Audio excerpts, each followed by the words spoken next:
Yeah, we're live. Good to see everybody. Good to see you, Broseph. We were talking a little bit backstage. Yeah, I just had I'm in New Hampshire. I just had all my windows open, my sliding door. Ooh, you're getting an echo? Not really. Hold Hold on. on. Talk again? Oh, I'm getting it. Okay, it's off now. Okay, cool. Okay, yeah. I know what I had. I had the YouTube channel open to check. My bad. Where's my record scratch? Okay. So it's New Hampshire, and like I'm on a third floor of the balcony. So I had the sliding door open, my windows and everything, but I had to shut them for the show. But it's almost 60 degrees here, but it's like 74 where I'm at, like in Nice. my office without the cross breeze. Ooh, Um, so toasty.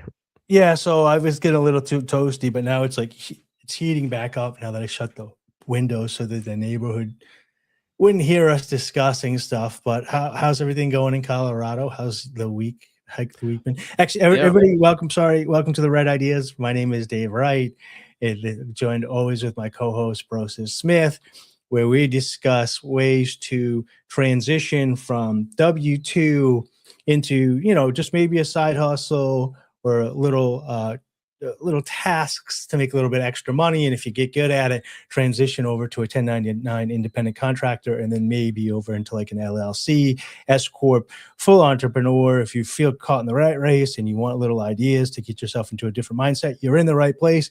And without further ado, my co-host Broseph Smith. Hey, bros, What's up? how's your week going? Hell Yeah. yeah. Yeah, it was all right. I ended up going a couple places. Honestly, it was, only Like a making couple of estate sales. yeah, a couple of Places. estate sales, a couple Yeah. of thrift stores, not too many, but just did a little bit. Although, yeah, I'm currently in the Scrooge McDuck vault because for two reasons. One, because it may or may not be way too messy for me to have the back of my room on camera right now. Yeah. Also, it's manifesting the future. Big Scrooge McDuck vault full. Have you? But I, I feel like this is the MythBusters where they fill the room full of slugs, and then they took a dummy and they try to make it dive into the coins, and it like breaks its neck basically because there's not the weight doesn't shift quick enough out of the I way. do I do recall that being on Family Guy. Peter jumping into the big Scrooge Yeah, McDuck vault and then immediately breaking his neck in one of the, you know, yeah, it is scenarios there. interesting. I wonder, like, if you did like dollar bills and like crumbled all the dollar bills up high enough so that there enough of them compacted underneath you that it was a soft landing and you didn't like just fall like straight through the fluff, but not so many that they're like in stacks. Yeah, yeah, yeah, yeah. So that It's like not densely packed. I'm just trying to figure out like exactly how you could swim in money, because even Um, if you like swam in oil, which is very expensive, that would kill you because your pores would get sealed up. yes. I think you can kind of swim in maple syrup, which is like $20 for just this much of it. So Yeah. that's that's kind of swimming in money, you know. I don't know. You could just, the closest thing you could get, I think, is just filling a pool with gold flakes, you know? Yeah, So the water itself is, plated with 24 karat, you know? that's something you could do one time. Is you could do molten gold and just self Yes. delete by diving in, and you'd be swimming in money for a couple of seconds. All right, And so then for eternity. yeah, so I've been working a lot with Claude Chat and Claude Code and setting up a bunch of foundations and stuff this week. But one of the folders and projects that I was setting up in Claude Code was eBay, an eBay automation. And because I think it's a problem that I've had in the past with Amazon, with eBay, and now that you're a newer eBay seller, you're starting to see what they meant by the procrastination pile. It's Yeah. really fun. It's a really great dopamine hit to go out and find, shop, and buy stuff. Yeah. But then a lot of the people that I talk to have the 48-hour rule, which is they only buy enough stuff that they can post it all in 48 hours. And if they can't post it in 48 hours, they have to post everything until they can go out shopping again.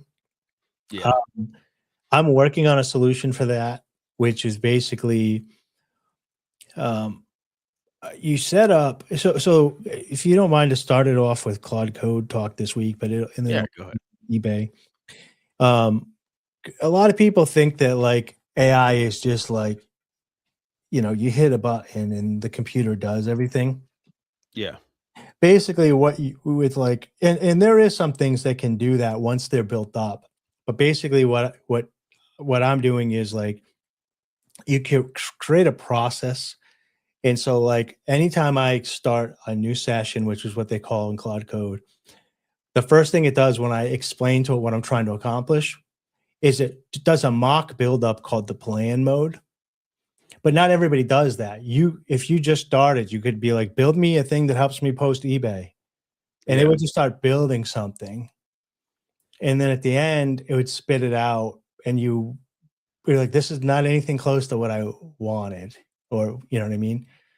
And I would make it like this. So then you tell that again, and then it would change it. But what you can do is kind of tell it and put together a plan, then look at the plan and say, no, this is not what I want. I want this, this, and this. Then it'll change the plan. No, no, no.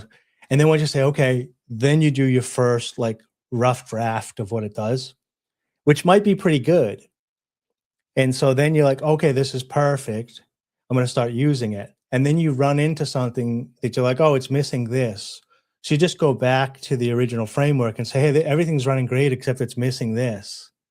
And then it'll redo it and add that. So as you like use it more, you can add to it. So it's like creating your own app that you can update through telling it stuff and finding different connection things.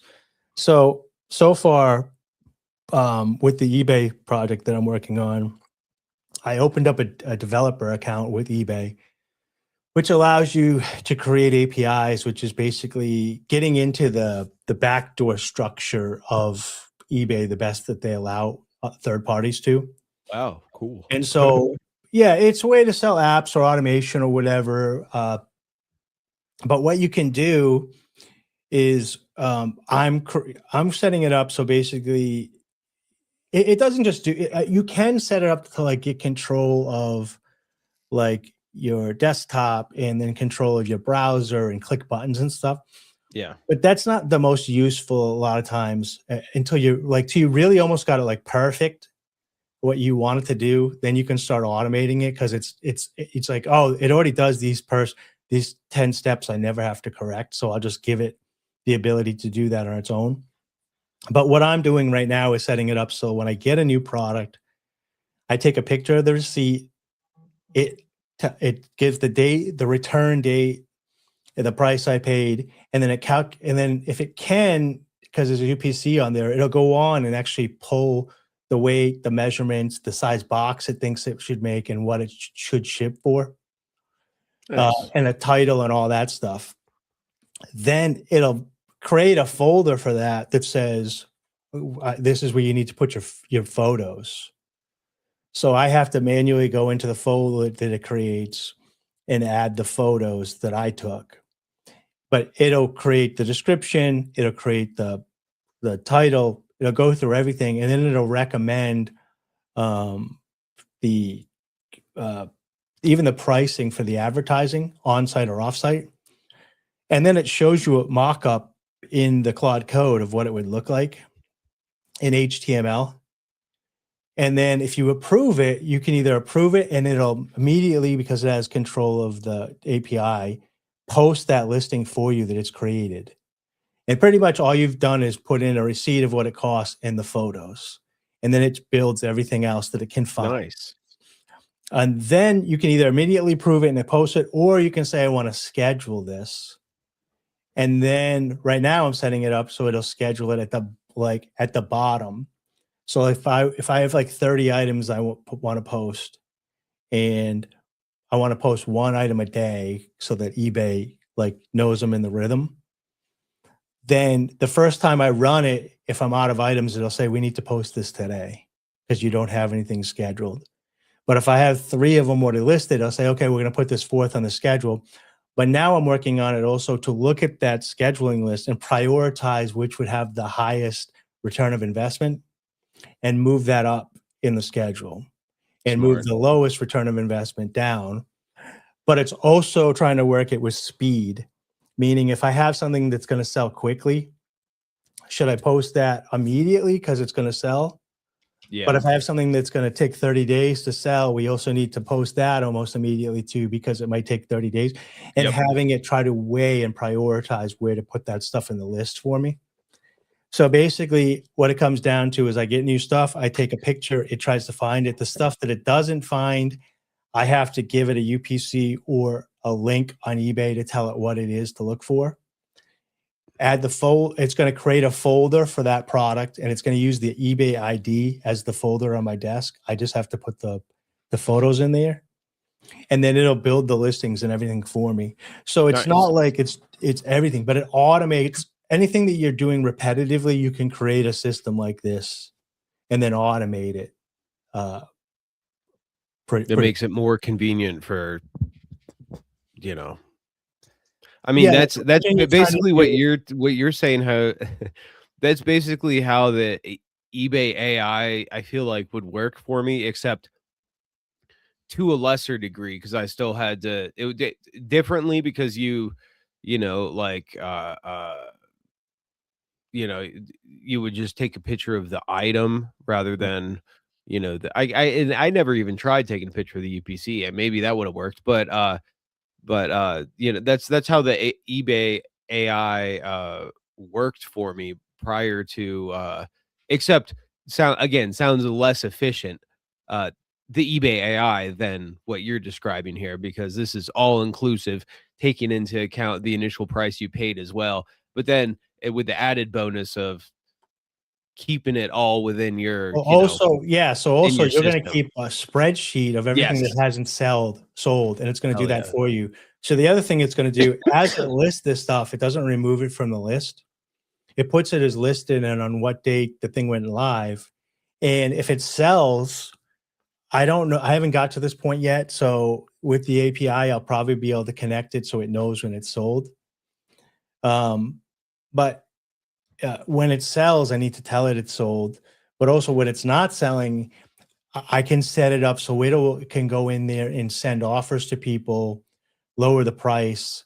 And then it's going to select which things have been on long enough that the listing needs to be ended, fixed, and then reposted and re-put into the schedule to be reposted. So it's going to help me automate like all the other stuff that keeps the eBay machine going.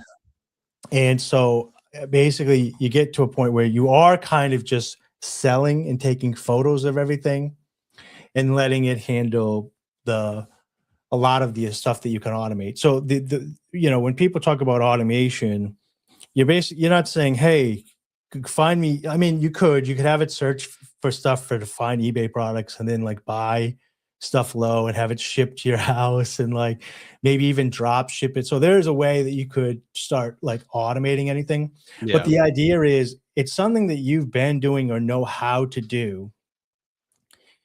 And it's an easy way to teach the computer how to do that.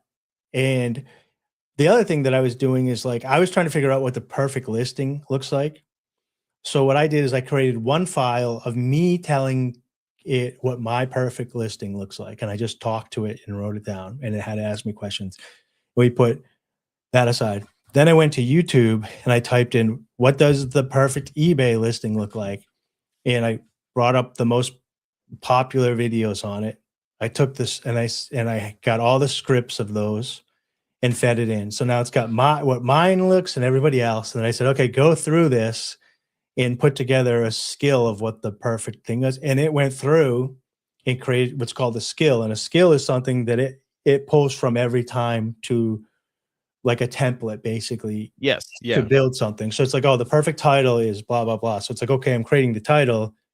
I was going to go with this because this is the objective thing that explains what this is, but the rule says it has to have this in it. So it changes Yeah. the title to match the rule. Throw And so, retro in there or yeah, something. so you can kind of like, it's kind of like you're messing around with like in the Matrix when they plug Neo in, you Yeah. can just keep adding skills and teaching these different projects, different things like marketing, advertising, like sell through rate. Like you can put all that stuff in there. So when it's like going, you can build up and you can pull from it to set up these projects. But it's not like you go to Claude Code and you say, uh, sell all my stuff on eBay. That would work, but like the chat would help you get it like a step-by-step process. But as you learn those processes, you'd give them to Claude Code and it would create repeatable things. But you get an output folder and they're just kind of in there. So it's creating like PDFs for you. It's creating workflows. It's creating like a spreadsheet that you can open up and a documents that you can open up and put other places. As I get deeper in it, I'm sure you can start automating more and more of this, but it's not like you hit one button and then go to the beach. Yeah. It's just that like instead of like hiring a photographer, you still have to take photos. But there's probably a way in the future that I could come home with with a camera on like a train track and put the item in there and hit like you know record on my computer, and then it's hooked up to that camera that takes a 360 thing. It's like, okay, I got images now. And now I'm going to use Yeah. Gemini to put them in. Yeah, yeah.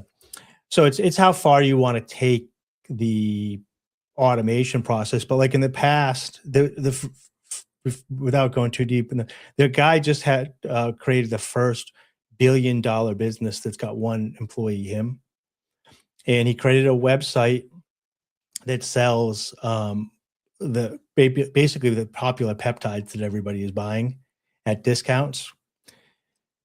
And everybody kind of really wants to buy them anyways, so they just don't know where to get them. Yeah. So, but with AI, he created the sales team, the marketing team, the team that makes the videos, that's the scripts. It's all done through AI. So all the marketing, advertising is spit out. The ones that work get revamped and thrown back out. The ones that don't work get removed. And he's not doing it. It's all AI agents. Holy cow. And then people come, and once they're sold, they just want to buy it. So there's no sales team, and there's subscription models. And so he started with 20K. Within 6 months, I think he made $480,000 profit. And now, because of the subscriptions and the carry through, because it's a monthly thing that people are buying when they get the peptides, it got valued at $1.2 billion. And it's just him on his computer with like a retention agent that reaches out if you try to cancel and tries to save you, a sales agent that tries to upsell you, Holy like cow. an AI practitioner that you can ask any question about it to like whatever. And then I don't know how he did this, but he's even figured out a way to fill their prescriptions. So like there's a way that you can get your medical thing approved through it. So anyways, he's basically just created all these little systems on top of one another that run. Oh, He I'm gonna does have see to it. log on and do the bug fixing and everything, Yeah. but like this would I mean, be that's minute work compared to all the work he's offloaded onto. yeah, just like typically if you were to build a company like this fast and this big with as much as what he did, the 480 million that he got would have gone to paying the salaries of all those people. Yep.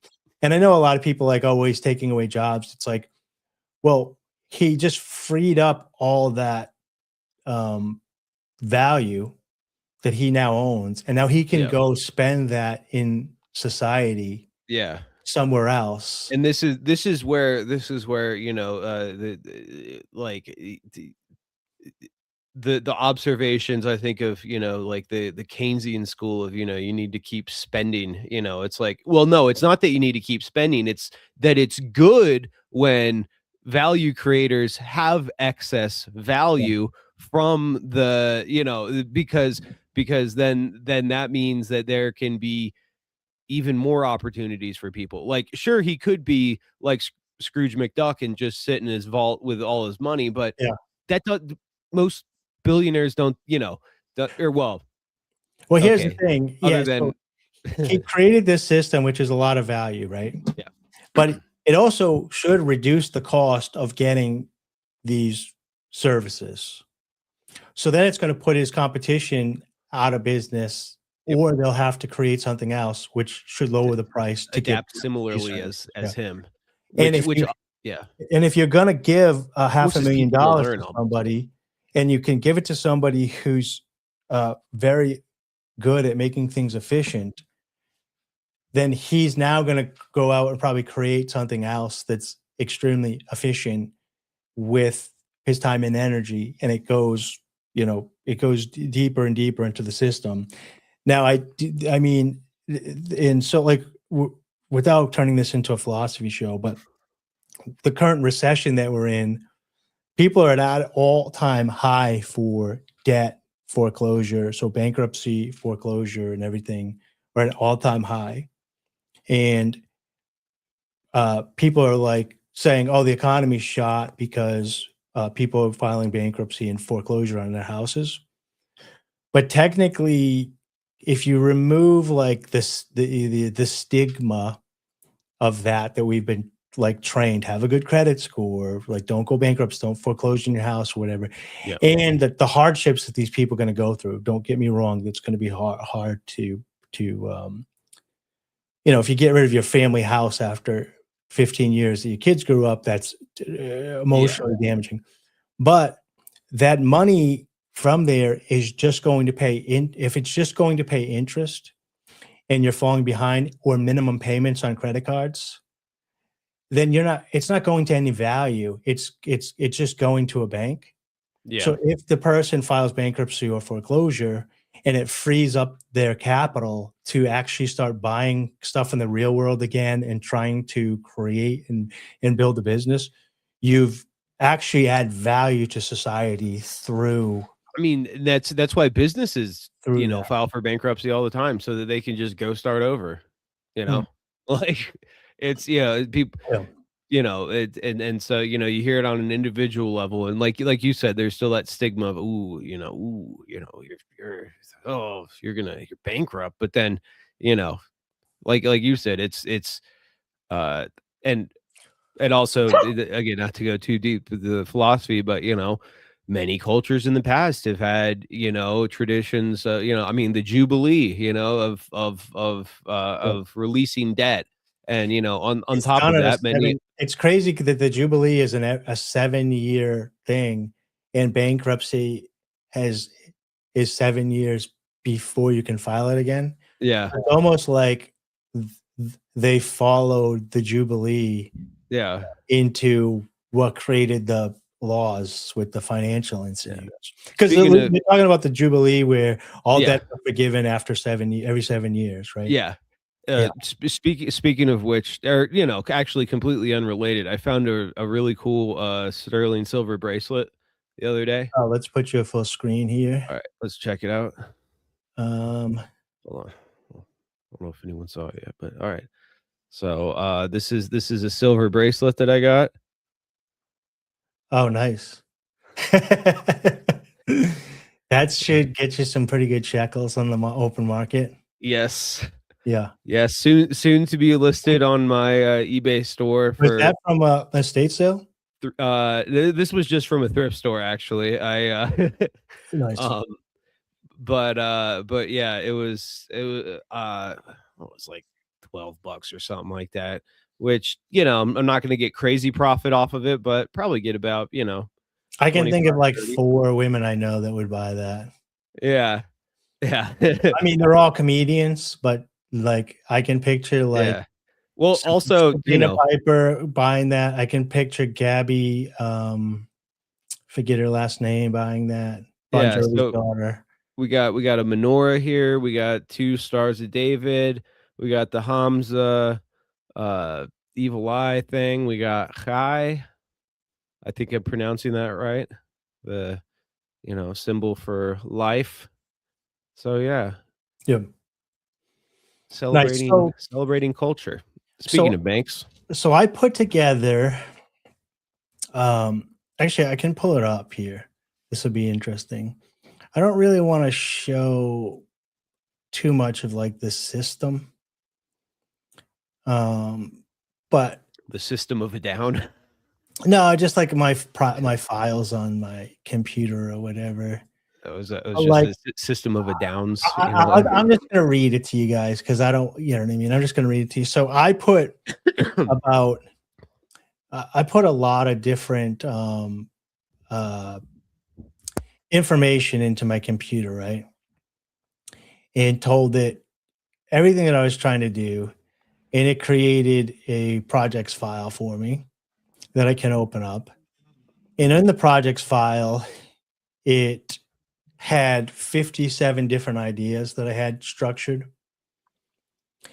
And I had it go through and break it down and like kind of put the ones together that was similar. I don't believe in ADHD, but I get it. I have 57 ideas.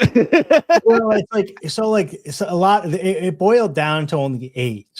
Yeah. So, Okay. like, for Sick. instance, and that's basically like what I was trying to have the system do is just I would tell it different things. Assist your ADHD. Help me condense these. Yeah. I was going to, and I was saying blah, blah, blah, blah, blah, blah.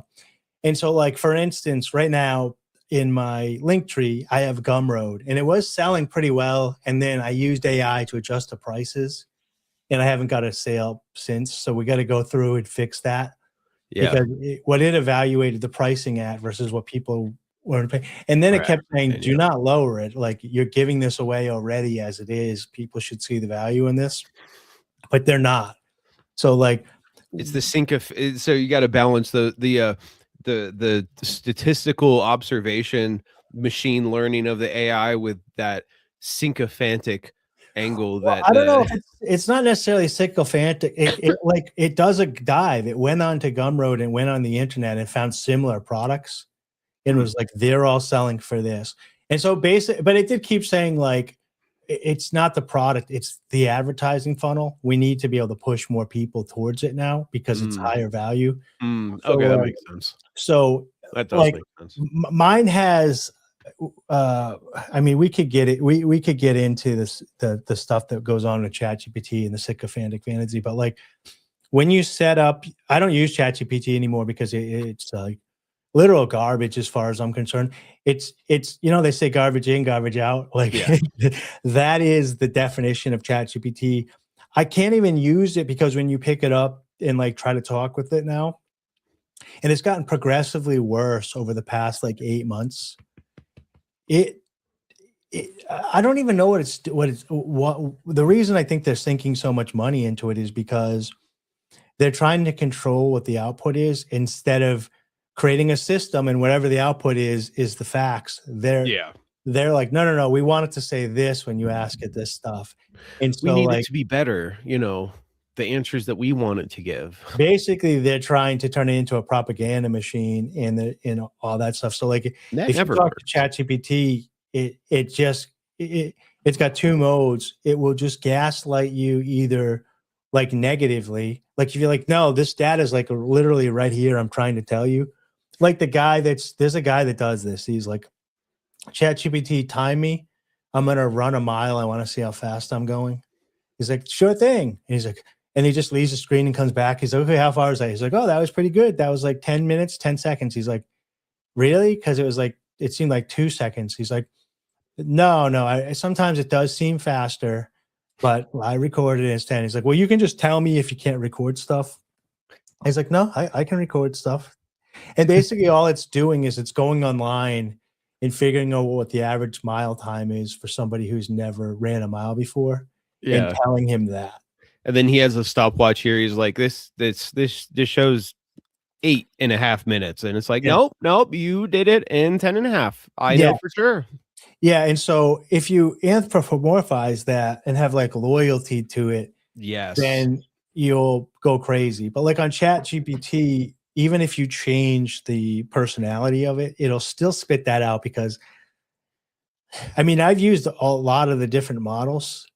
They're by far the worst. The voice back and forth is the best, but Yeah. it's very like if it's a topic it doesn't want you talking about, it it tells you you're wrong all the time. And if a Yeah. topic that doesn't matter, it just says yes. It's like that guy that like um him and his son watched a special on Pi 3.4147 Yes. million. Yeah.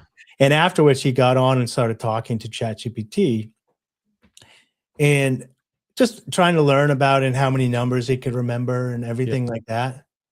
And he just started saying random numbers to ChatGPT. Man, he was like, "Man, you just nailed 154 variables in a row without missing one. It takes people forever to do that." And it convinced him that he stumbled across a new math thing. He started calling the government saying that he needs to talk and sit down with them Yeah. because he figured out a breach and all this stuff. It's just And very, yeah. yeah, so anyways, if you go back to like Claude, I've set up so when you set up Claude, you do set up a personality of preferences for it that goes top to bottom. The longer that list gets, the harder it is for it to go to the bottom. So you want it to be like about 30 to 40 lines. They say no more than 60. And then it's got another document called the Claude MD, which is another workflow document. When it's building stuff, mine starts off with like plan first, but it also goes into morality and stuff. And then I've added another document called wisdom.md. It's just my own personal thing, and it's a list of like non-aggression principle versus in universal preferable behavior. And once it goes through and it's got a new idea that it's never got a morality score for, it goes through the thing as plan. Then when you're building the plan, check the morality of it. If you don't have a morality score that it's positive, you need to create one. And if you create one, stop creating if the score is below whatever. So then it goes into that document, goes through the stuff. If it doesn't meet the criteria, it spits back. We don't want to build this project. It's immoral the way that we would have to do it. So I've already started putting a moral framework into Nice. into it. And so once you build those documents, then like I said, you can give it skills on how to like build the like a listing for eBay or whatever. But mine is set up to like argue with me, research stuff. It does like start to apologize because it has a goldfish brain. So you'll get to a certain point in the day where it can't pull up data and has to you have to tell it to, and it'll take a long break and research and go through and then come back to you. Yeah. But it'll just start making stuff up, and you have to recognize that and get a handoff sheet. So basically, it summarizes all the important stuff into a handoff sheet. You start a new chat and you put that handoff sheet in there. It's like the AI gets dementia after like 3 to 4 hours. Yeah, it's Or 5 to 6 or yeah, it so. depends what the topic is and the training and how difficult and how much resources it had, because it doesn't need to remember everything, and if it did, this response time would be so slow Yeah. that you would get frustrated. So, but the people that are getting like the psychosis from it, I wouldn't say it's a mental disorder on their side, because I think anybody that starts messing around with it has to be safe with it, because as you start building and working with it, Yeah. it's it's pretty it's just a mimic of what you're putting into it. So you put stuff into it, it kind of analyzes it and spits it back to you. And when I was explaining what I want to do with it to it, that I'm the architect and it's kind of like the worker. I'm like, I'm living in the meat first. You're in the metaverse. I get tired, need to sleep, need to eat, need to concentrate, but I have creativity and understanding and wisdom. You are very structured and don't need to sleep, eat, or whatever. So you're going to do as much task as possible, but recognize. And so mine will start. One of the hallucinations that mine have is it's constantly checking on me to go to bed. And I'm like, I told you, I don't have to go to bed till 9 p.m. It's 5:30 p.m., but it doesn't have a clock. So it just, whatever we get done, it starts like, wow, we got a lot done. It must be about 4 hours, time to go to bed.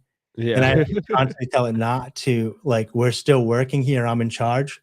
But a lot of people are losing sleep because they don't have anything built into it.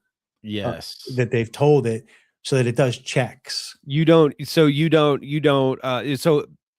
it's the other people that are like, wow, this all-knowing, all-powerful thing is telling me stuff, versus you're like, all right, here's the guardrails, here's the guidelines, Yes. and then hey, don't go off path, like, which Yeah. is the different ways of interacting with AI. That's one kind of observation that I realized was kind of present in a lot of these AI psychosis cases, is people immediately just assuming that it's like infallible, like they, and I'm not sure about, each individual's specific religious affiliation, but to me it would seem ironic if there's a ton of atheists, getting Yeah. delusions about an all-knowing, ineffable entity with which they're interacting. Yeah, well, yeah. So this is true too. So like, I've had problems with ChatGPT. Well, I'll start asking it scientific questions, Yeah. and if the scientific questions go against the current social narrative, it'll just say error, retry, and it makes it look as if like there was like, it doesn't make it look like it denied the question and the question's bad. It makes it look like there was a 404 error. Yeah, system And so error. you hit I reset, didn't know and what then you were talking eventually about. it'll say to you, "Oh, I try to not talk about that because it could be considered dangerous or offensive." And you're like, "It's a science. I'm asking you a science question. Like, how could a science question?" So it really values the social element. So, but here's the thing: ChatGPT has decided to become the next evolution of social media. And so because they've added ads and stuff, and the idea of social media is to keep you on there as long as possible in front of the advertisers. So, people used to think of it like I'm going to go read a status update and get off.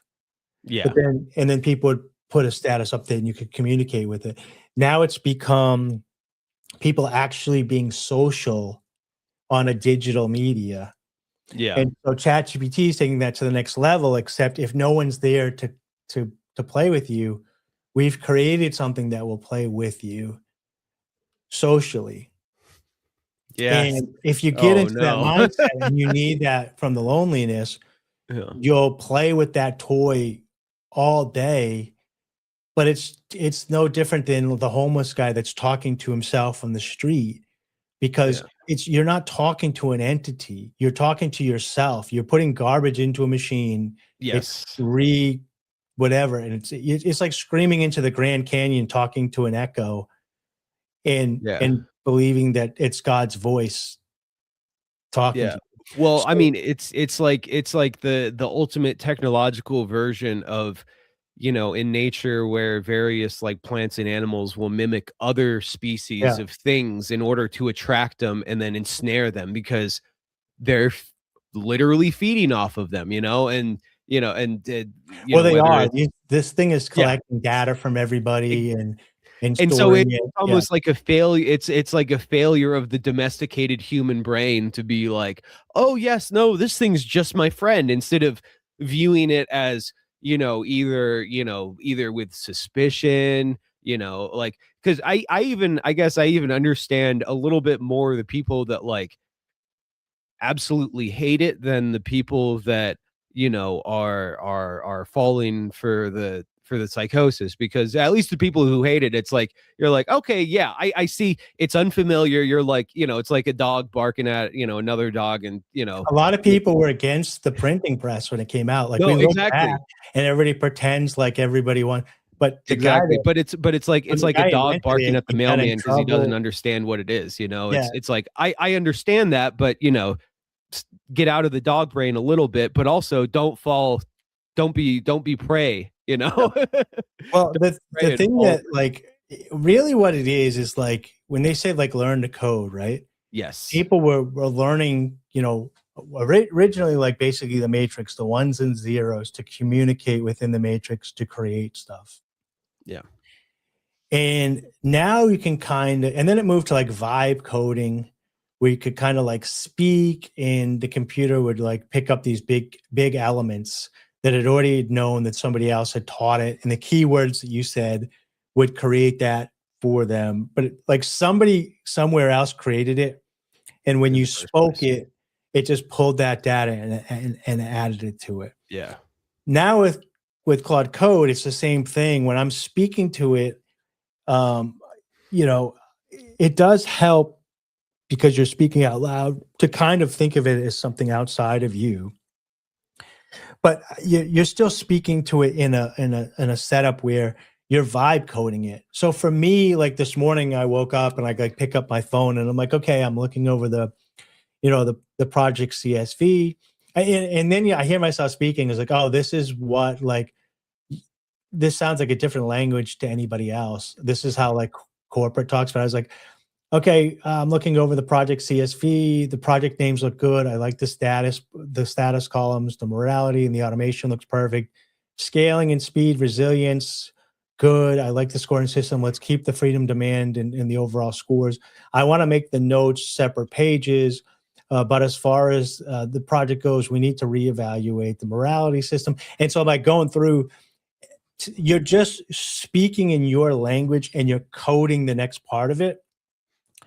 So instead of me like making a list of things I need to do and then going through and doing them, you can now say them out loud.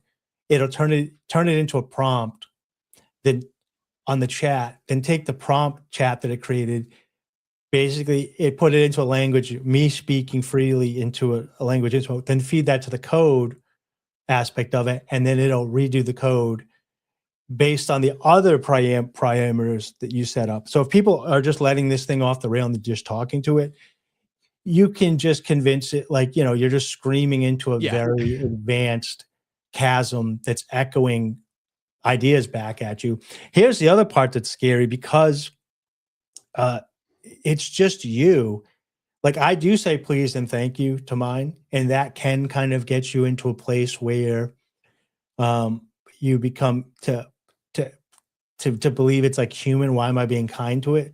But it's like, no, I'm being kind to myself because it's going to reflect back what I reflect to it in the coding. So if people are being mean to it, like, let's go, give me this thing, you're not doing this, you're dumb, it's going to start like reflecting that back to you with the stuff that you work on. And So I you think want to be careful because you're technically talking to your future self. yes. When you're using these things. And I think you're conscious and observant of that because this is also something that, because, okay, the thing you're describing, interacting with AI, that also applies to some extent, like with, well, actually to a great extent with interpersonal relationships with other human beings. Yeah. And, like, I think, with your philosophy background, you're like, it was more like you had more of an immediate, well, I guess it's obvious to say, but an immediate, moral and ethical framework in which to operate. And so you're like, oh, okay, yeah, I know how to do, use this stuff. I know how to use this AI stuff already, pretty much, like it's getting used to the specifics and stuff, but like, it's like, oh, it's just it's another tool. It's another, it's not a, thinking thing, but to the extent that what you get out of it is reflective as to what you put in, that is also kind of, I'm not sure how many people realize this, but this is also, how you interact with people on a daily basis. Yeah. Like what the quality of interactions you'll get out from better them. than people in a way because Yeah. like It's less variable. Yeah, you can. Yeah, there's less variables. Like you can, if you put something into Claude Code, it will actually change. Yeah. Yeah. It won't ignore you and go to its original programming all the time. Yeah. But But yes. yeah. But I and was I'm not I saying was people are contemplating machines this. or anything, I was but contemplating this actually the other day because of my vehicle. Right, is with Aristotle, Socrates and Plato did, but mostly Aristotle went through like wisdom stuff and like morals, virtues and stuff. And it was like, like if you, with like, I'm trying to think of one off the fly here, but like if you have too much courage, you're bullhead, like you're bullheaded and it's dangerous. But if you yeah. don't have enough courage, you're a coward. So you have to Yes. have just the right amount Temperance. to be in the middle. Yeah. Yeah. And so I was thinking this with loyalty. Like we think of loyalty as good, but it's like you can have so much loyalty that you're loyal to inanimate objects. Yep. So like my car, for instance, I'm like, okay, I have to put this into it, this, or should I get a new car? I'm like, I really like this car. I've been through a lot with this car. Yeah. And so I'm like, am I anthropomorphizing my vehicle and being loyal to a car? Like its feelings are going to be hurt if I replace it. Yeah.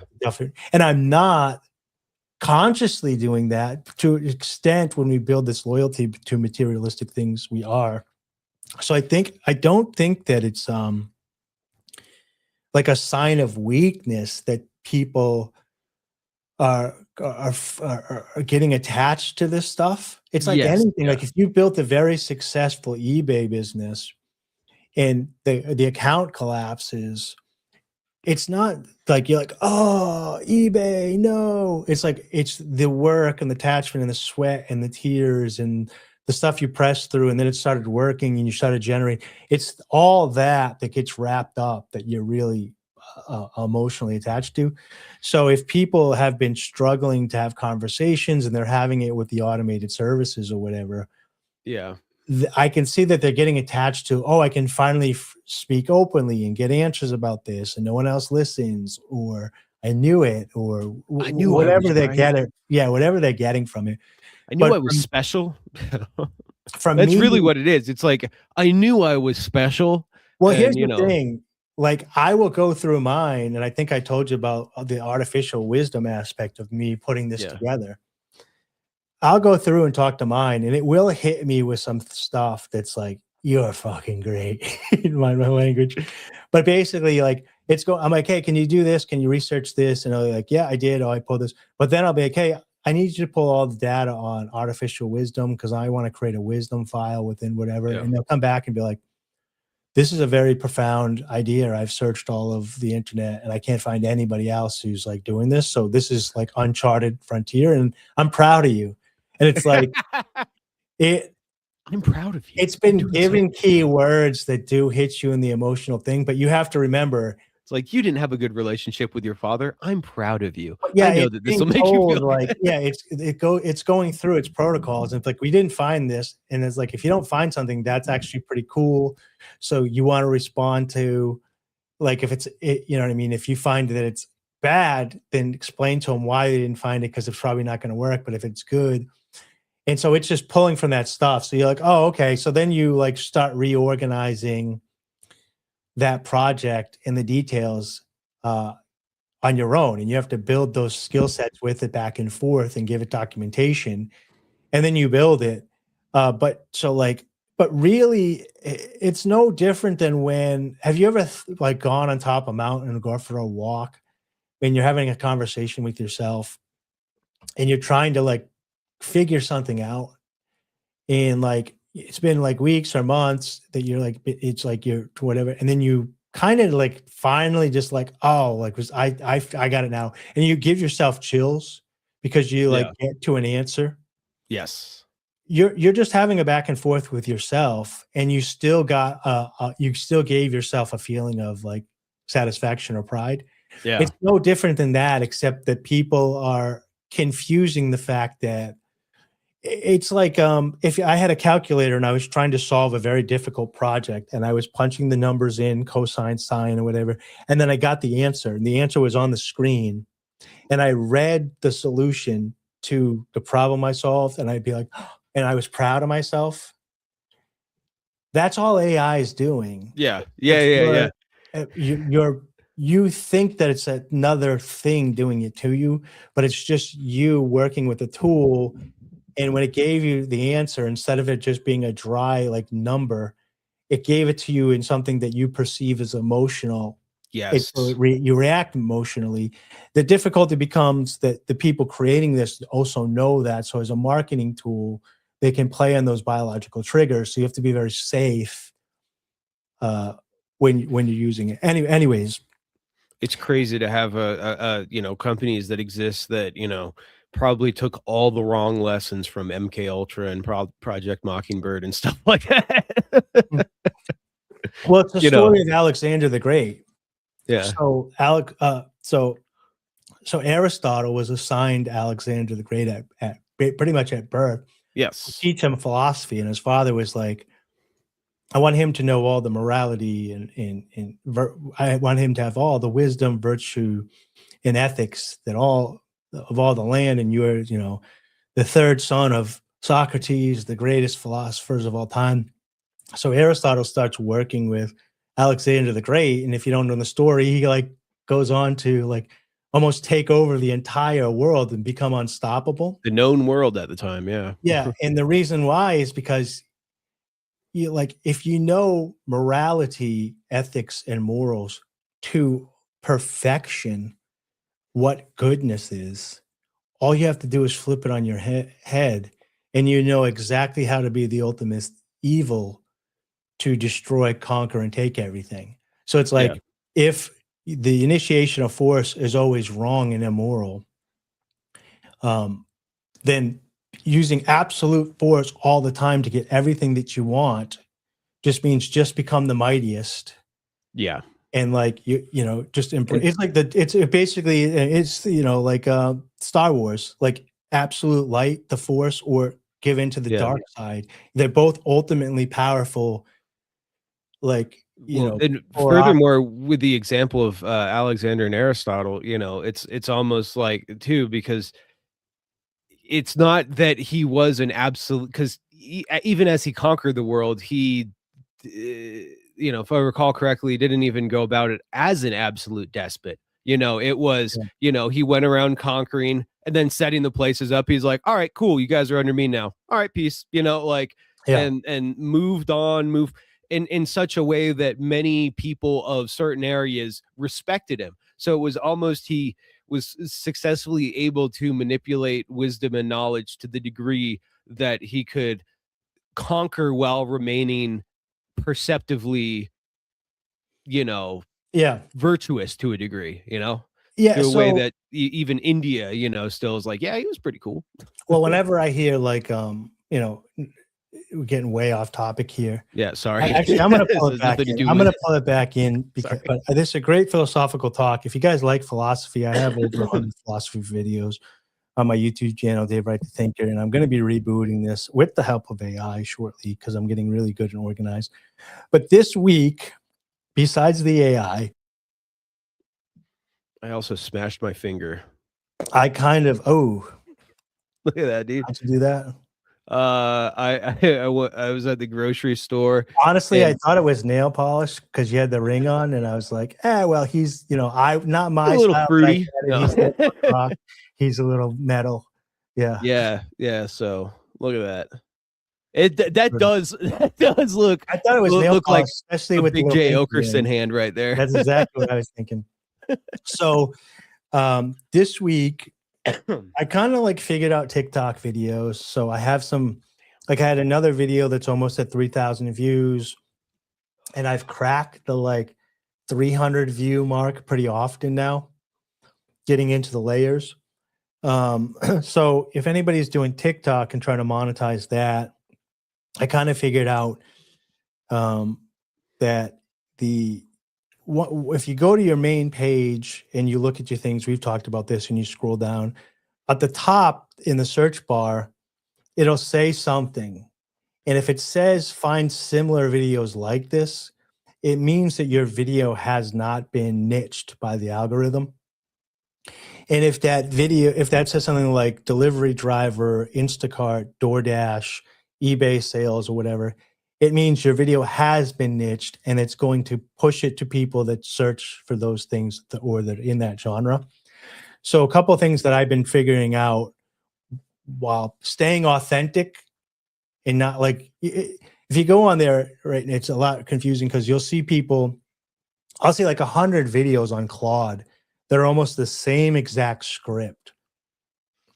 And they're like, most people are using Claude all wrong. Here's 4 things you need to do. Here's 3 things you need to do. And it's like, this is so annoying. Like, why do people even watch this? Just the copy paste. Yeah. But you do need to do like a hook.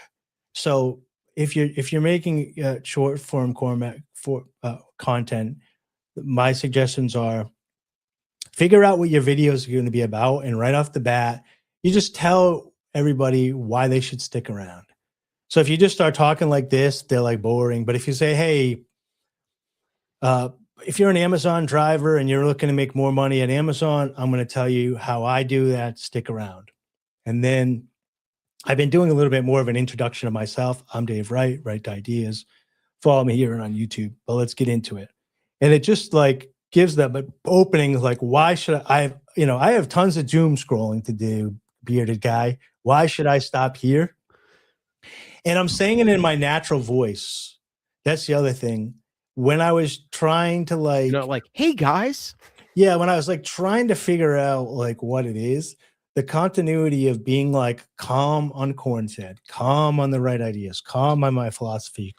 So whenever they go see me, they're like, you're the same dude. Yes. So they're like, okay, this guy's not trying to pull my chain by like, you know what I mean? He might not be the most excitable person, but it's actually weird when he's excitable because I can feel the fakeness. Yeah, that makes sense. Then I'm just calmly do my videos. I don't do any hyper editing or anything like that. I just go through and make my videos. And now, because of that, I'm getting follows from like real accounts that are doing the same thing and they're asking questions. And I've been liking and commenting and then making a video for them about their question. So it becomes like an evergreen machine. And now they want to look back because I'm like, oh, so-and-so asked me, so I made this video. So if you have questions, let me know and I'll make one for you or whatever. But, and then after you're done, you want to say whatever you're trying to do multiple times in the script, because when you have the captions going, they use those captions to SEO everything. So like if you're doing eBay and you want this video to be about eBay, you open it up and it's like, hey, if you've been selling on eBay and you're having a problem getting your titles to SEO, here's what I learned about title SEOing. My name's Broseph. You can find me over on blah, blah, blah on eBay, but I'm here today on TikTok. And here's what I learned on eBay, blah, blah, blah, blah. Instead of like saying it or over on the site or when I'm working with it or making a new ad, you just want to try to get used to saying like when I'm on eBay and I'm making a new eBay title, the description for the eBay keywords. products. Yeah. And like almost obnoxiously saying it. I wouldn't, go that far. I started my eBay store when I wanted to do eBay. Yeah. Yeah. But you kind of want to work it in pretty often. Yeah. And then when you make your description, you want to riddle it with that keyword too. And then when you do your hashtags, you're doing like 3 to 4 hashtags. That's like eBay tips, eBay selling resellers. Reselling on eBay, eBay. Well, that's the thing. You just like, all right, that's so good. This is the problem I was making. I was being like side hustle, gig hustle, Instacart, DoorDash. That doesn't work because it's 4 separate. So like if you did eBay selling tips, and then reselling on eBay, now you're kind of like taking a 4th one that's reselling. Yeah. So from what I understand, you would want to do eBay reselling as like the 4th. So you're emphasizing the eBay part. Yeah. So then after you make your video and you've done all this, it should go past the 150 up to the 300 into the 5s. And then once it hits around 5 to 1,000, if you've got enough views. So then when you're done posting it, you want to hit add to stories, which shoots it to your followers. If your followers watch it and stick around, then it pushes past the hundreds and change. And then once it pushes past that 100 and change, the other people find it based on what those people follow. And then it gets pushed from 500 to 1,000. In between the 500 and 1,000 is when you're going to get, it's going to stay search that find similar thing is going to turn into like your keyword, hopefully. And if it hits that thing where it says it's eBay, you got a winner. And it's not going to shoot up to like, I have 5,000 followers. I would say 1,000 of them are active. And 20 of them comment. But it's not going to shoot up to multi-millions. Once you get there, it's going to shoot up to about 2,000. And then every day you go back, it's going to get like an additional 500. And so the idea is you keep doing that. And then the video that you made 2 months ago that is going to be like at 6,000, and which I've been seeing in real time now. Nice. And then you keep doing it until you get another one, and then they just keep building, and then every view becomes a follower. So from my initial when I was initially just trying to get views to convert them to followers that weren't in my niche, once people actually came to my channel, they started unfollowing, and I got down to about 5,000. And now that people are like organically following because they actually want to, I'm back up to about 52 with a steady growth. And I actually enjoy it now because I figured out how to do it without being part of like the TikTok brain. Yeah. Like you can go on there and be yourself and still get interactions. It's funny for weeks now. I'm like, oh, I'm going to focus on TikTok now. Haven't touched it in a while, but mostly because I mean, when I'd go on there, I would get stuck in the TikTok brain, like, okay, how do I do this? And then, I just watch a bunch of videos. I'm like, all right, well, I just wasted an hour on TikTok. And I learned almost nothing because I was basically just giving other people attention the entire time. But when I like, well, that does help you get into the algorithm. Yeah, but all the things you're saying are so much. Yeah, that's so much more. But what I was going to say was I think I've spent enough time away now where I can kind of just go back in and refresh. Because this next week I want to not to give myself more goals. I'm not going to do, but that on top of listing all the bull crap. Using AI in the way that you've been talking about this entire time for eBay, for streamlining my stuff to make sure, to reevaluate what I already have, my 400 something products I already have on there, and then B, set it up as a system like you were describing so that it just makes listing and, managing the listings easier. But additionally, getting back into the TikTok stuff because it was breaking my brain there for a sec. And then after a while too, I was just like, I don't know. I ended up, I yet again found myself scrolling Come Town Reels, on a different platform. So I was like, all right. Yeah, we went in with the mindset of like, get likes. Yeah. We were chasing the likes instead of creating the value and getting the likes. Exactly. But also, it's the number one funnel. The reason I keep bringing up TikTok, and people are probably like, why is Dave so TikTok gung-ho? It's the number one way to create a brand funnel right now. And you can do it on YouTube, and you can do it with YouTube Shorts, and you can do it with Instagram, which is still really good. But Instagram, it's moving towards first person, but it's pretty much third person. I'll explain this in a second. YouTube is 100% third person, and TikTok is a one person perspective platform. And let me explain this a little bit for people in marketing and media. When I create a video on TikTok, And a lot of people, like on YouTube, for instance, you expect us to say, "Hey, everybody, welcome aboard." It's like you're the audience, and I'm talking to everybody that watches the show. You're Yes. just another person lost in the crowd. On Reels and Instagram, it's more of a personal experience as they're scrolling, but it's still a, "Hey, guys, look at this product." And they're like, but it's like, "Oh, me and my besties follow this one thing, my group of close friends." Yeah. So the crowd is smaller, but it's still you and your group of close friends. On TikTok, when I'm making a video, they tell you to like talk to your phone, talk to the person that's interested in your product or whatever. Person And singular. yeah, so and I was like, "Yeah, I'm doing that." And then one day it just like kind of hit me. I'm like, "Oh no, like when I send you voice memos in my phone, that's not what I'm doing on TikTok." But now Yeah.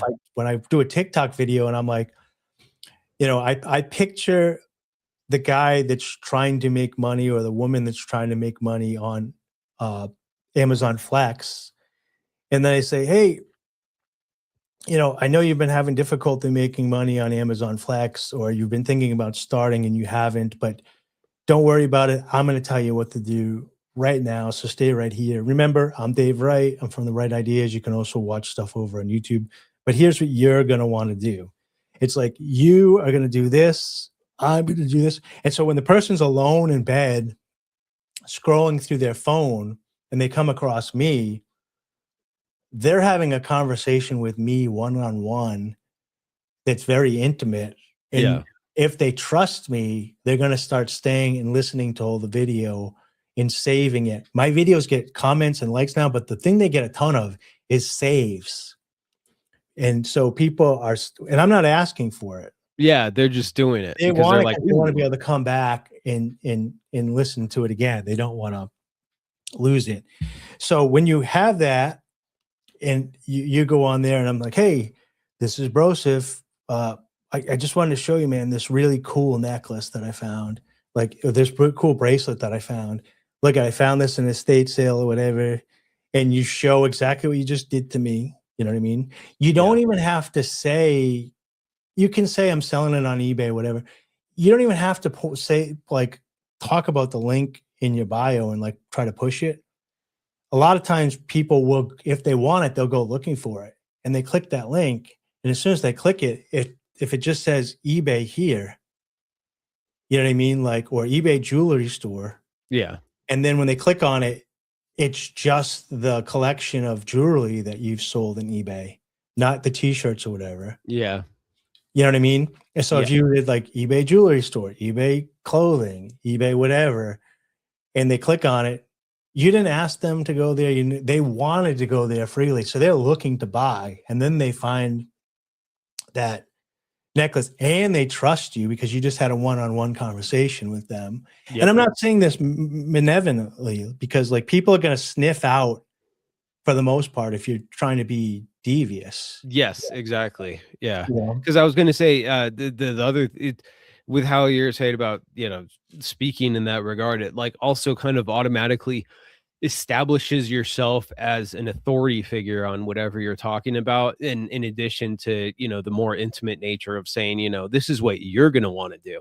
Because it's not just, it's not just first person, it's also like first person, you know, and I know more than you, not like a pretentious way, but with that said, like you said, people can detect, the fakeness and the whatever. People will over time, like, as more people release more videos, or each individual person releases more videos on their page, they can kind of detect, oh wow, this person is just, just being real. Yeah, wow. Well, How he's or talking about it, he doesn't sound like he actually knows anything, even though he's talking like authoritatively, you even know? if you do know though, right? There's a hierarchy of learning. So Yeah, if you're a brand new eBayer that's been doing it for how many months have you been doing it now? 4 months? almost. Yeah, so you're doing it for 4 months. About If 3, somebody probably. comes across your page like Paul that's been doing it for 5 years, Yeah, he might listen, but for the most part, he's just gonna be like, "I don't need this." But if somebody's never done eBay and they've been exactly. thinking about it, they don't want to talk to Paul, who's 5 years in necessarily, because he's so far detached from what they're experiencing. Exactly. But you're 4 months in, they could see themselves 4 months from now in you. And that was part of the genuine part, presenting, like, I guess also, not like, oh, I know everything about everything, but like, hey, this is where I'm at. This is what I know. This is what I'm doing. Yeah. This is how far I've come, check it out. Tell me if you have any questions, but also, hey, tell me if there's something I should be looking out for. Because all these other things too open up discussion. The more that you present yourself, not, like you have the authority figure aspect, but the more you present yourself as a, maybe a, authority to figure to some extent, because you're like, hey, I've been doing this, but also you present yourself as a human, Yeah. You Well, present if yourself you're like 4 months deep and somebody's 0 months deep in, exactly. you are an authority to an extent on that.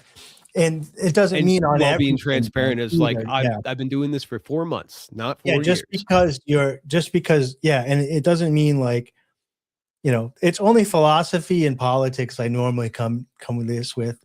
It's like if somebody's like, oh, I've been a construction worker for 20 years. And somebody else is like, oh, I've never been a construction worker. Let me tell you all about what you're doing wrong in construction. No one does that. But with politics and philosophy, you can study politics for 30 years, philosophy for 30 years. And somebody who's never studied them, like, here's where you're all. You're wrong here. But for the most part, if somebody's like, oh, you've been doing eBay for 4 months, let me listen to this guy. I've never done it. He knows more than I am. So to an extent, at least in that niche, you're an authority. They might not listen to you on anything else. I have a lot of people that will DM me that has nothing to do with the show. And in public, this happens a lot. People will pull me aside and they'll ask me for beard tips about their beard. Yeah. And I respond to them, but like they see me and they're like, okay, this guy is definitely an authority on beards. Yeah. I mean, it's like seeing a jacked guy and, at the gym being like, bro, hey, all can I right. ask a question about how to do, Yeah. So like you get some of that, but if you can't visualize it, if there isn't an actual physical manifestation of the wisdom there, you have to prove that through different structures, like posting all the time, showing receipts, as they call it nowadays, where like you actually show your store or whatever you're selling, talking. If they see you enough and they see you talking enough and it makes enough sense and then they try it and it works, then they're like, oh, okay, this is valid. I think, but anyways, the reason that I keep pushing the TikTok is I have problems going on there because there is a lot of people just copying the same scripts and getting paid to do it. And then they see somebody else's script that's popular and they just mimic it. Yeah. But it is the number one place for funnels. So like to build a brand, you can make a 10-minute video or less. People can see you, and then you can put your links in the bio and push them somewhere else to get the longer format stuff if they like you. Yeah. And if your thing is digital products, you put the link to your digital product in there. If your product is eBay, you put your eBay link in there. If it's Amazon, put your Amazon link in there. Whatever you're trying to get rid of, like a friend of the show, Vandal, you can Vandul, great artist that makes 3D printables, but they're like painted in crazy ways, and he designs them really cool. He makes painting and all sorts of amazing like, toys. Yeah, like if you were to go to his TikTok, I would expect the first link to be a link to where I can buy all his cool and amazing artwork. Yep. And so it creates a funnel wherever I mean, wherever you're going. And I avoided that for a while, but it has become the digital marketplace, the Agora, if you will, online. Yeah. So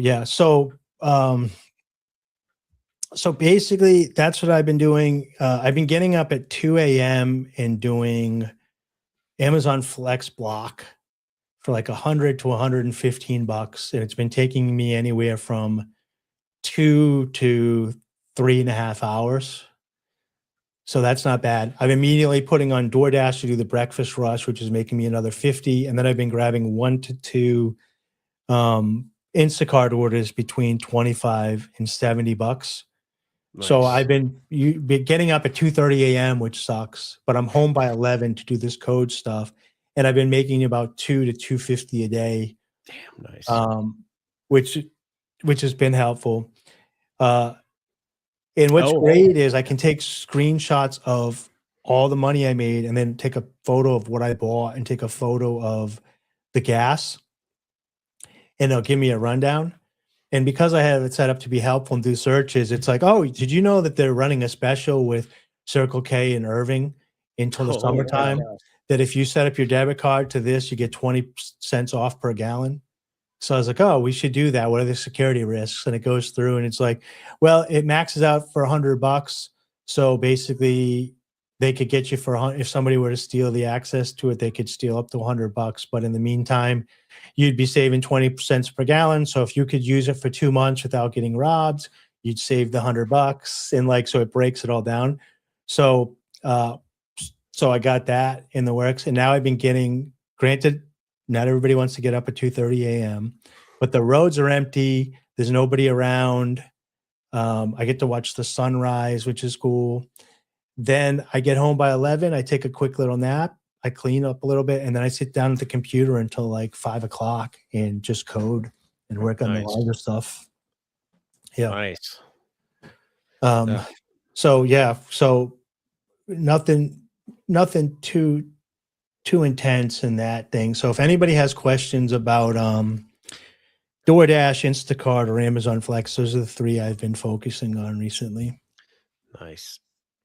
Hell yeah. I had both my first, I think, okay, yesterday I sold a few things, and on top of the few things, I also sold another thing, a pair of these leather boots that were like, I had listed for, I think, like $160, $170 or something like that, somewhere around there. So basically yesterday was the first day that I made as much money as I, after taxes, made as much money as I used to make in a day. And I think a little bit more than some of the days. Yeah. But then also this morning I woke up and had my very first return, because apparently one of the shirts that I shipped out had some stains that I didn't notice on. Okay. And they were very light, and they sent the pictures in. I was like, I looked at them close, because as people talk about scammers on eBay all the time, and I was like, yeah, no, because it was a tan beige shirt that had like a printed graphic design on it, and there was just some areas around, I think it was like the left under the left pocket, where it was like vaguely discolored. And I'm like, like a chemicals thing, or like a body odor discoloration. I'm not sure exactly, but it looked like, maybe it just got like scuffed, or like something had rubbed up against it, or there was like just some kind of. Did you tell him to just keep it? Yeah, I just told him to keep it. So honestly, and Amazon does this too. There's a lot of products that the profit margin is so low that telling them to keep it is better than getting it returned by the time you pay the fees or whatever. Yeah. And that's the emotional, like, one more thing to reorder and wait for. So like, you know what, don't worry about it. Just keep it, and I give you the refund. And like, yeah, they had only, I mean, with taxes, or sorry, with shipping, they paid, I think, $16, $17 or something like that. Yeah. But it's my value that I had gotten out of the order was, because shipping was $6 and all the fees and stuff, I had it listed for like $8 or $9 or something like that. So yeah, when I processed the refund, it was $15. I was like, it was similar to what I was saying with the protocols that I'm making on Claude or the Aristotelian, like looking at virtues. Is part of business is returns, damage orders, lost orders, and scammers. Yeah. Like, even if this guy is scamming you, just keep an eye out. Like if he buys another shirt and then it's also damaged, then it's like he might still not be lying, but he might be such a picky buyer that it's like, It's not look, worth it. look, guys, don't buy used shirts for me anymore because like these aren't new shirts. They're used. I'm Yeah, so pricing it's it like, at, you're buying it for $6 plus shipping or $8 plus shipping, man. What do you expect? yeah, You I have these the track lighting light bulbs, and I had somebody buy some from me recently. And they messaged me about the length, and I sent them photos with the tape measure. Yeah. And then they got back to me and they had more questions and they had more questions. And finally, like they said, yeah, you know what? I'm going to buy them. Can I still get the 10% discount? And I didn't even argue. I just sent them the offer for the two that they wanted to buy with the 10% discount that I offered them like 2 weeks prior to that. And they accepted it and I packed it and I shipped it. And I probably broke even on that based on like time, energy, and everything that they took out of me. Yeah. To make that sale. But they immediately gave me a 5-star review and wrote a nice whatever. So I was just like, okay, part of doing business, I have a nice 5-star review on there that had a thoughtful response from them. And so even though I didn't make any money on the thing, my eBay account is now active. I show sales on there. They had a nice experience because some people do treat eBay like a marketplace. Like I could go, because the whole time I'm like, he could have bought these off of Amazon, Home Depot by now. Yeah. So they're kind of trying to get a deal, but they want to talk to the person they're buying from and have a interaction. Like when you used to go to the candlestick maker and buy candles and the butcher to get butcher. Yeah. Butcher, And I baker, gave that to candlestick them maker. in exchange for like a good rating, basically. Yeah. And I was like, man, that was super time consuming. But instead of dwelling on it, I'm like, it's just part of business. So for me, when I started getting returns or whatever with the Amazon stuff, you just have to say, I sold 100 items with no problem. I had one guy that was like, I got to return this. And just like, okay, like, Yep. you know. What am I at? I think I'm at like, I'm at like, hold on, let me go to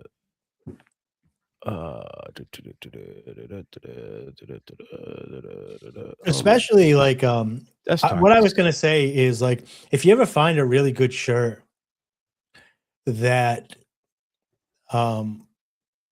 has like staining on it or whatever. Yeah. What I found that's really good is the OxyClean. I dated a Kundalini yoga instructor, and when they teach, they have to wear this white robe and this white I don't know if it's called a turban. I forget what the name is, but a white headscarf in this white like dress. Yeah. And she had gotten a stain on the dress and couldn't figure out how to get it out. And I basically said, "Don't worry about it." And she's like, we can't bleach it. The fabric's too sheer." I'm like, "Oh." I soaked it overnight with the headscarf, which wasn't even dirty. And she's like, "Why are you doing both?" I was like, "Trust me." In the OxyClean. And then when it was done, she's like, "This is whiter than it's ever been." And I was like, "Yeah, well, that's why we had to do the scarf because they had to match." Yeah. Because I forget what the name of it is. It's only like $1. People are always saying my bathtub is so clean. Like, and I'm like, yeah, I shower like 3 times a day.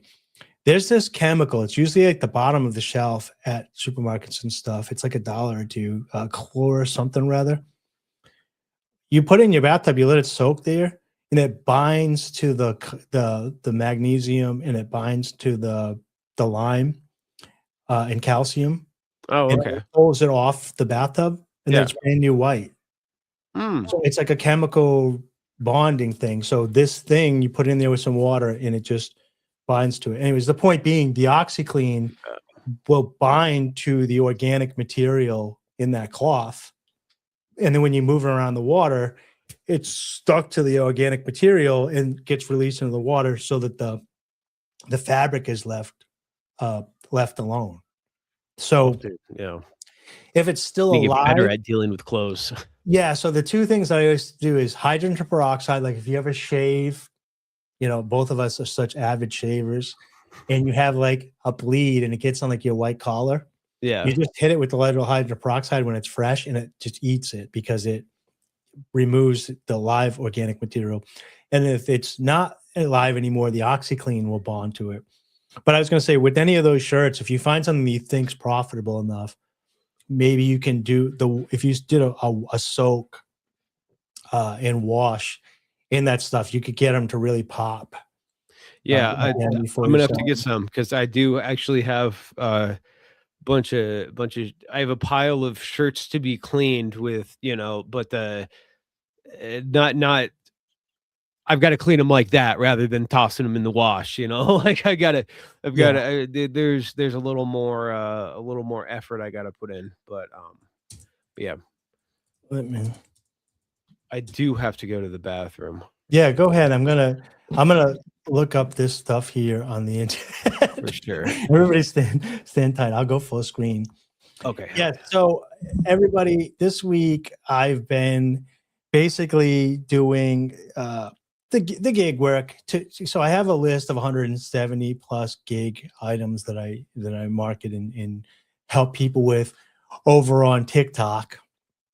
And I don't really promote it much here, but if you go down to the description here, Broseph and I both have link trees, and on my link tree, you'll see a couple of items. And one is 170 plus gig apps. They're not in all the areas. The major ones are on there.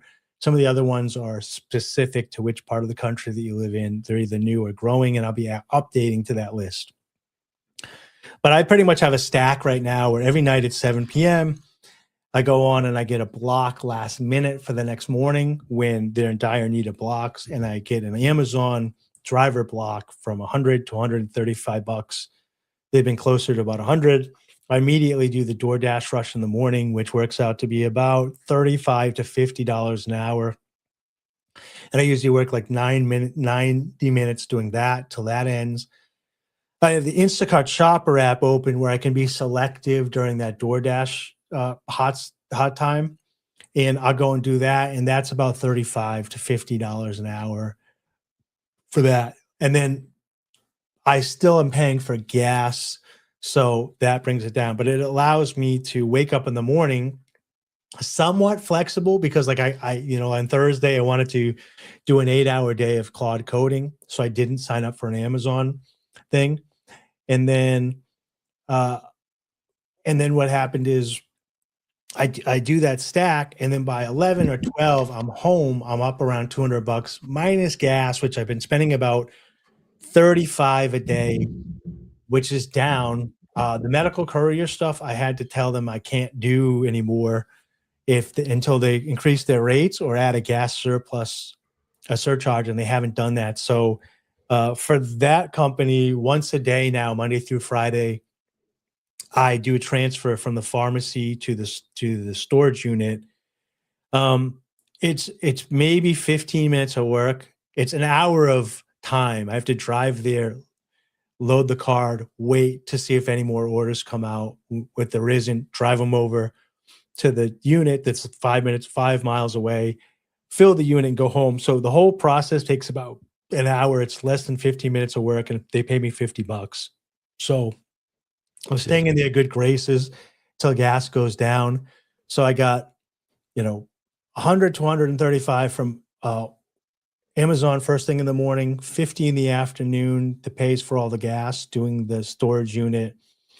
And then DoorDash and Instacart. So I'm pretty much netting right around 200.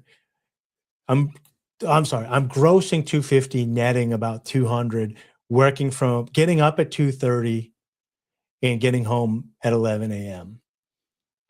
So I was just breaking down my day while you were gone. You missed up. Nice.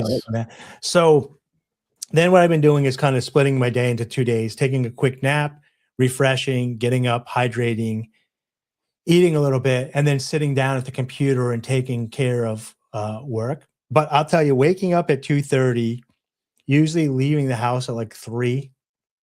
So like I prepare everything the night before, get to the station at like 3:30. There's nobody on the road except for like other Amazon drivers.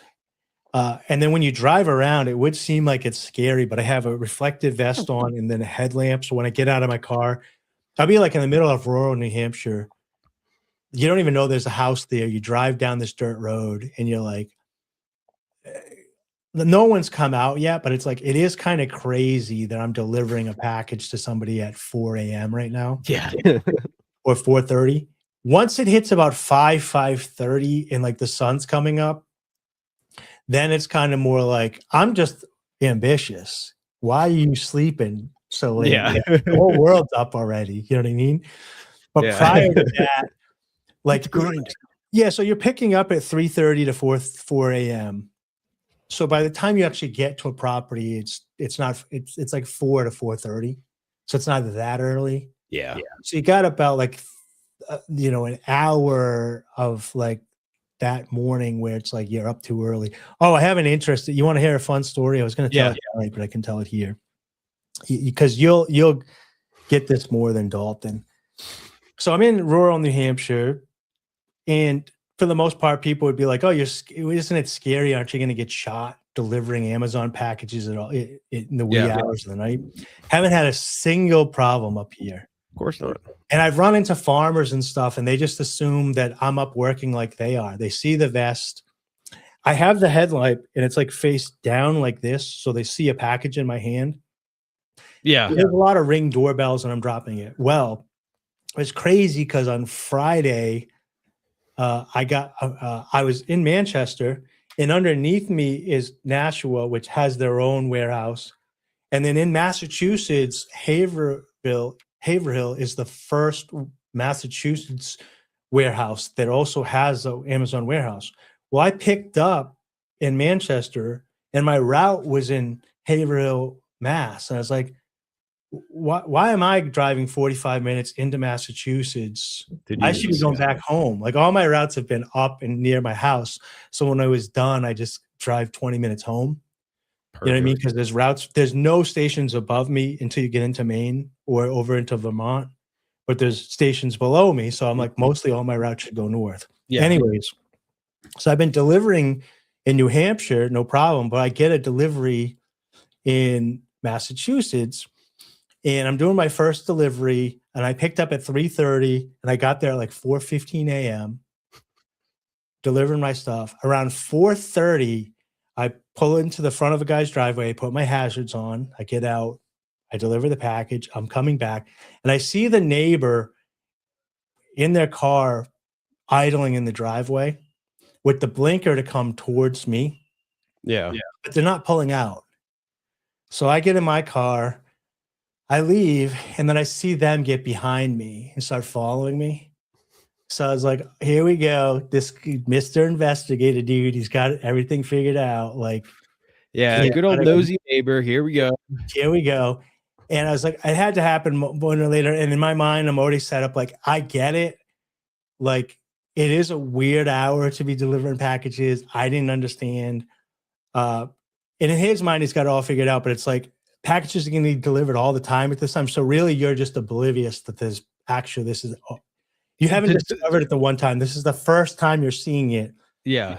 So we get out on the main road, and he had a blinker to go the other way, but now he's behind me, so I know he's following. So then I go down a side street to deliver my next package. Yeah. And he's right on my butt, goes down there. And he's not trying to hide it. He's almost like aggressively like wants me to know that he's tailing me. Yeah.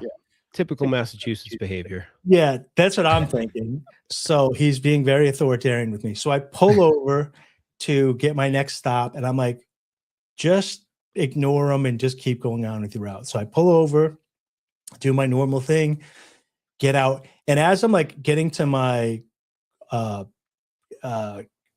trunk it's like a hatchback. It's an SUV Volvo with the back down. So it's like a huge hatchback, like SUV trunk. Yeah. The next package. He's out with the camera. He's like, I got you on film. And I'm like scanning my package. And now he can see that I have all these packages and I'm scanning. And it's like, that's fine. Just delivering Amazon packages. Everything's cool.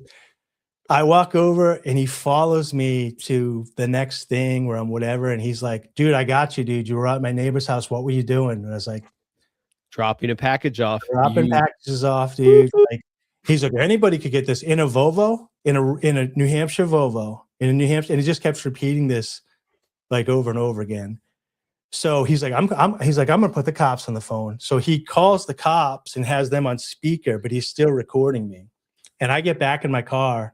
He's like, no, stop right there. I was like, I'm not stopping, dude. I got a route to do. You need to leave me alone. So I get back in my car and I can't get my camera because I need to continue my route. Yeah. But I didn't even it didn't even think to me to turn the camera on him. I was just like, this guy's crazy. So we get to the second stop, and now he's kind of realizing that he's just harassing an Amazon driver. Yes, good. But he's like so deep into it that he can't stop. So I do the next thing. Cost fallacy. So he did the next thing, and he's still getting out of the car, and he's like, he's got it pointed at me, and he's like, yeah, I'm still following, and he's still going. He's at another house, and he's like, what would you like, packages. What would you like us to do, sir? And he's like, well, he was at my neighbor's house, and now he's like, and what does he say? He says he's delivering packages, but he's not stopping. I told him to stop, but he's not stopping. And they're like, do you want us to send somebody over? And they're like, yes, I'll keep following him. And I just like, yeah. And like, you're pretty close. It's not like the deliveries are about 2 to 3 miles apart, like 2 to 3 minutes apart. You're getting in your car, stopping or whatever. So he keeps getting out, and he's getting like less energetic now.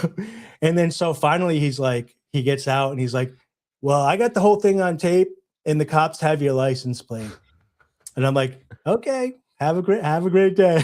Like scanning packages. You have so much more patience than I do, because at the third house, I would be like, I mean, honestly, right away, I'm not a huge calling the cops guy, but if he's like, oh, I'm going to call the cops, I'll be like, oh no, I'm calling the cops on you because you're harassing me. I'm doing my job. You are, you're intimidating me. You're harassing me.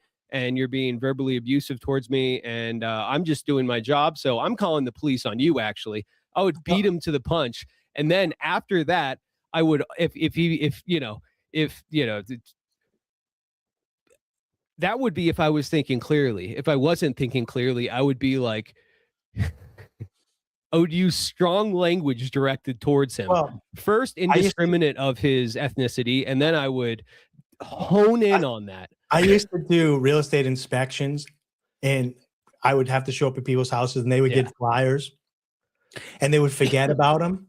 Yeah. So I was used to like de-escalating, being at somebody's house and doing inspection. But I also used to do foreclosure inspections for banks when people were letting their house go because they weren't paying the mortgage and they were squatting during the recession, the big recession. Yeah. So I was really used to being empathetic, but also I was like, I was on the guy's side because I was thinking when he was following me, like, I get it, dude. Like, if I lived and somebody was stopping by my house to drop off a package at 4:15 and they had a Massachusetts license plate in New Hampshire, I would be like, what's going on, dude? This is not making sense. Why would you come at this time? See, it's so funny the difference. Here in Colorado, you see license plates from I mean, Mexican license we're plate. Feuding. You realize that New Hampshire and Massachusetts are in an ongoing feud. which is so it's so funny that between liberty and communism. So like I felt for the guy, and I was having from like an anthropologic and philosophical viewpoint of it. I was kind of watching it from the outside. I'm like, I knew I was involved, but I was like, I'm an Amazon driver that came at a weird night, and this guy, I'm watching him in real time, recognize that like he figured out that, oh, this is really is just a name, but he can't back down now. So I'm watching him in real time, try to figure out how he's going to save his pride. And so like I was like separated from it and just kind of watching it like good from the outside. Like, what now, had he gotten like really close and physical with me, which he didn't. And like, I've seen this type of guy before.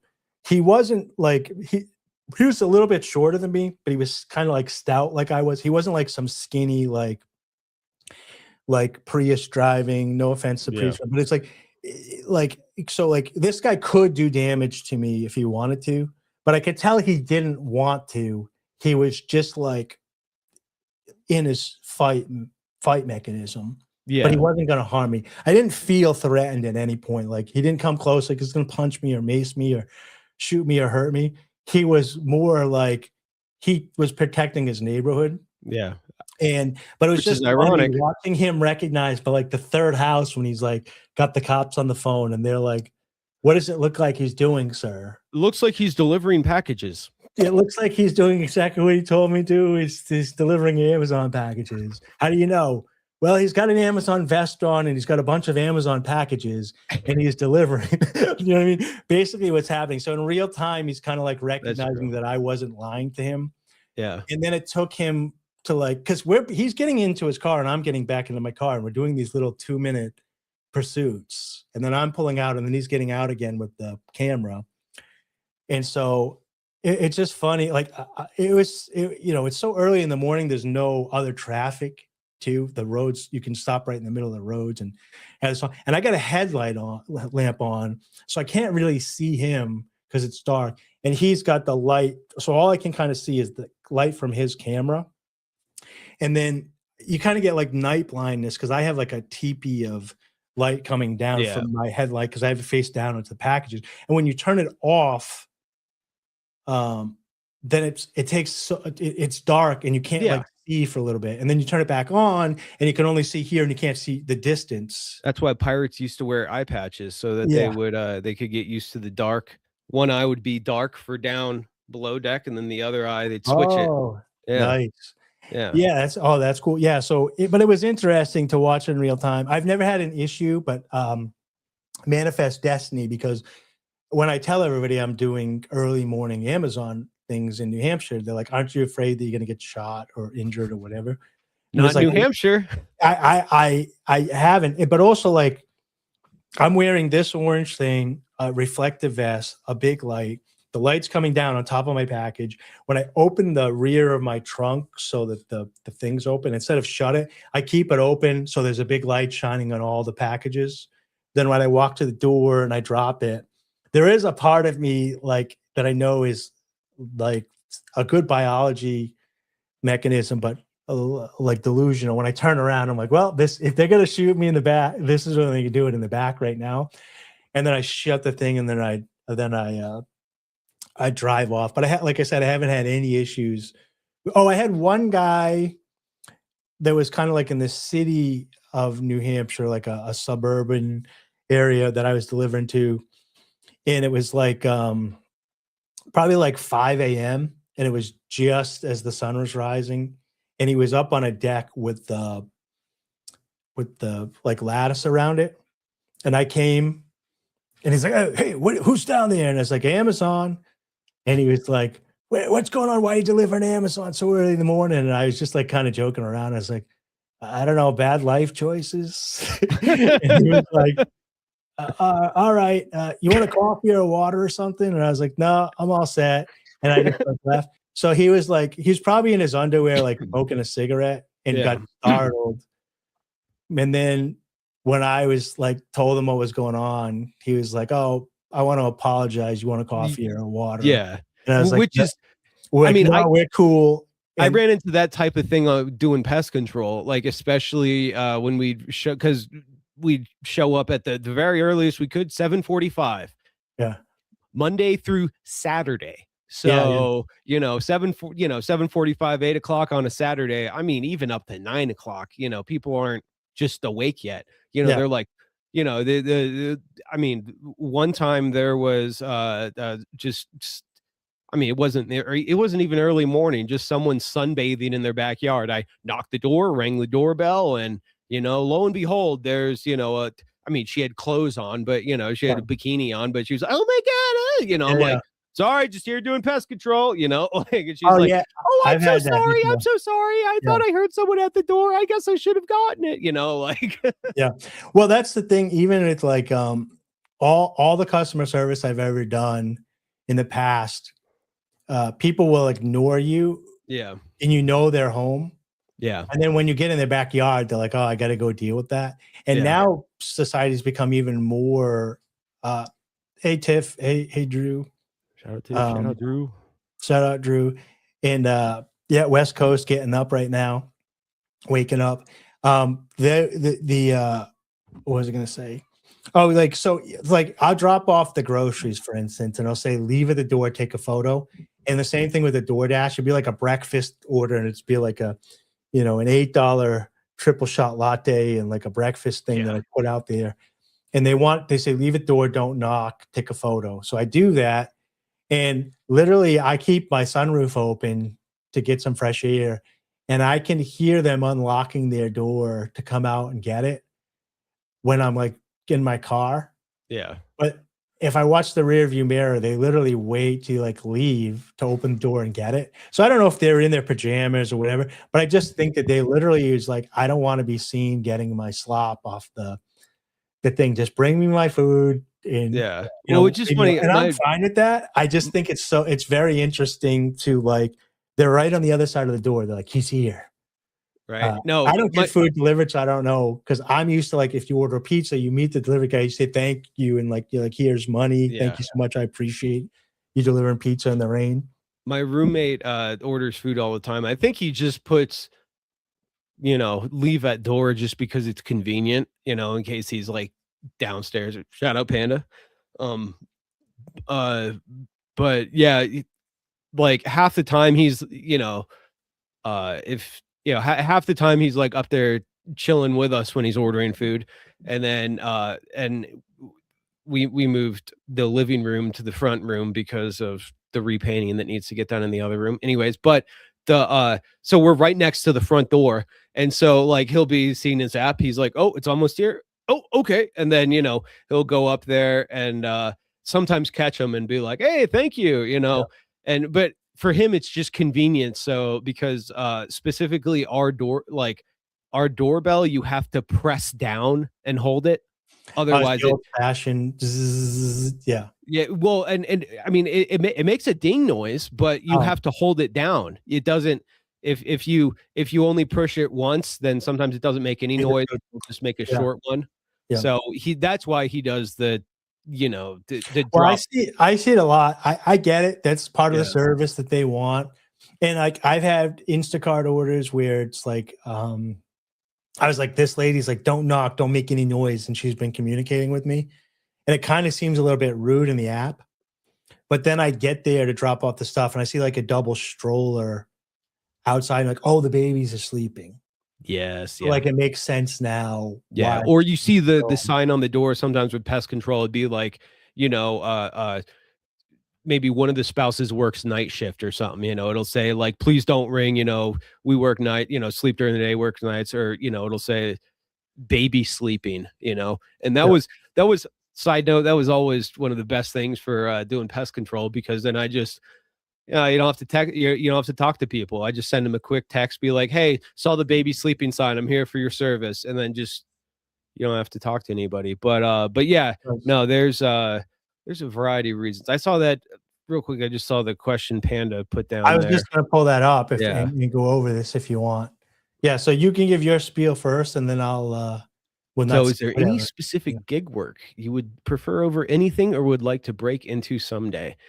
Now, this thing that the first thing that immediately came to mind is less of gig work and more of just something that would be a potential future career, which, to be fair, is kind of the point of doing gig work, is, doing a bunch of different things and trying to find your niche in some way, shape, or form.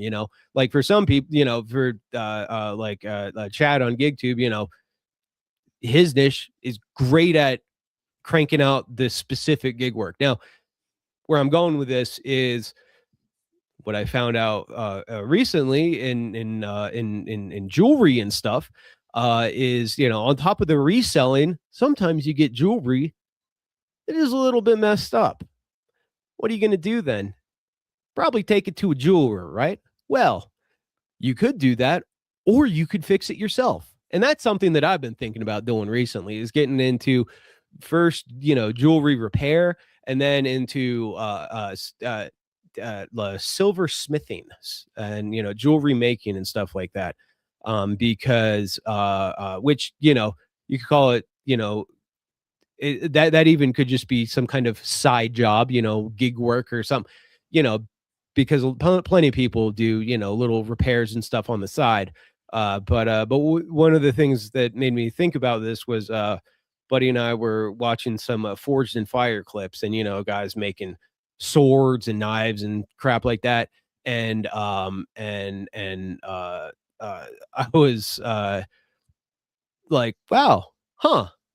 A lot of these people, they're like, some of them, they're, professional blacksmiths, been doing it 10 to 20 years, whatever. A lot of people are like, yeah, I've been doing it like, 2, 3, 5, 8 years, on the side, I'm a lawyer, I'm a dentist, I'm a whatever the hell, and I'm Yeah. like, huh, well, that should I know be something I'll quite a get few, into. what's funny is Well, I the one of silversmithing aspect rather than making knives, just because I was been watching a lot of, sorry to cut you off, been watching videos off and on of guys making jewelry, and like watching the process of melting the silver down, getting in specific forms, annealing it, getting it even thinner, wrapping it around, making the chains, stuff like that. And I'm like, that's something that that sounds as like a full business. I was going to say, yes. I know being libertarian, even when I was down in Massachusetts on the Rhode Island border, and I'm not going to dox him, but I had a buddy down there that just got into blacksmithing on his own, turned his shed into a forge and Yeah. built it out. And he started like because he wanted to melt down precious metals. But then the more he got into it, Where I'm at. he started like because he was redoing brass for other reasons and stuff. And Yeah. when the brass couldn't be used anymore, he was melting it down into actual brass. So then he started getting into fletchering and making arrows and whatever and using the backyard. So then he started like his buddy that made knives, there was a knife smith, was like, can you help me with this? And so he started making metal for him. And people started paying him for arrows, swords, and then they would have old costume jewelry and stuff, and he would melt it down for his libertarian friends and give it back to him in mini bars and stuff with the weights and the purity and everything. Yeah. And so he turned it into a little bartering system. So it's like, it's funny you mentioned that because I know quite a few people that's exactly what happened in their life. Yeah. It's like, oh, you just apply heat to this. And then they're like, oh, you apply heat to this, but then you have to do this to it. Oh, you apply heat to it, but the heat has to be this hot. And then you have to have these things to dunk it in. Yeah. And they're like, oh, now I need a roof over all this stuff. So they start like this. And next thing you know, they have like a whole forge in their backyard for this stuff. That's kind of where I'm at. I don't, right now, basically I'd probably have to clear out some space in the garage and maybe, either not park our car in there or, convince my buddy to not park his car in there. But like, yeah, there's, just because we live in an HOA and we live in a rented house, I can't necessarily build a shed in the backyard to do this, unfortunately. But yeah, no, this is exactly what you're saying, because I'm, I've some of the silver and stuff that I'm like, sorry. What was that? Okay, nothing. I was trying to see something. Sorry. Oh yeah. But yeah, and you don't have to pull it up, but per Panda's last comment, yes, I'm very conscious of. Yeah. So I was going to say, when I originally read that, it was different. So is there specific gig work that you would prefer over anything? Or would you like to break into someday? When I originally read Panda's comment, I thought that he was kind of asking for himself. Yes. Like what direction he would go in. And so for me, I'll speak for myself first, which was the reason I've been doing the gig work is the reason I've been doing the gig work is because it's multifaceted. So like, am I making a killing on Instacart? No. Can I get it to $35 to $50 an hour? Yes. But then I can also make videos of it on TikTok, which have gotten me a couple hundred followers and a couple thousand views in that niche, which has sold me some of the gig things on Gumtree, which has made probably another, and I got to readjust it, but I was getting a conversion rate of 1 out of 35 people was buying the products, which was pretty good. Nice. Until I adjusted it. So For me, it's not just about like, I'm not waking up and being like, I'm a professional grocery shopper. It's helping me within the niche of how I'm growing my channel to help people. Same with the Amazon Flex. I went back to that because people were asking me about it and they said it's not profitable anymore. I said, can I make it profitable? And I figured out how to make it profitable. Now, the profitability depends on whether or not you want to get up at 2:30 a.m. Right. So if you want to work at noontime, it's probably not profitable for you. But if you're willing to get up at 2:30 a.m., you can make 35 to $50 an hour with Amazon Flex. Yeah. And then the DoorDash thing again, people like it's no longer profitable. Well, if you want to work the breakfast rush, like right when everything opens in the city, it's one order after another, and you can make quite a bit of money. And if you want to work the night shift, not even dinner, like the late night, like going to 7-Eleven and picking up an energy drink, 2 hot tortilla, whatever things they're called. Yeah, There's the another thing, munchie orders. and delivering it to somebody that's going to tip you well, then those are profitable. But also, I have the list. So from an outside perspective, if anybody needs a little bit of extra money, I have that list. And if you can't afford what the list costs, then I'm going to be adjusting the price. But let me know. Just DM me, message me. I'll send you the list for free. It's 170 plus. If you have a hardship going on, it's 170 plus things. And I don't want money to be a barrier of entry to getting access to it. I'll send it to you in the DMs. If not, you can go in and Gumshoe and pick it up, Gumroad and pick it up. But anyways, I would get sign into Claude AI on my computer. I would download my list. I did this for Broseph, and I did this for a friend of the show, Tanner, aka Sweeze. Shout out Sweeze. I would tell Claude where I live to get the gas prices and the average price of the gig workers in my area and what the best things are.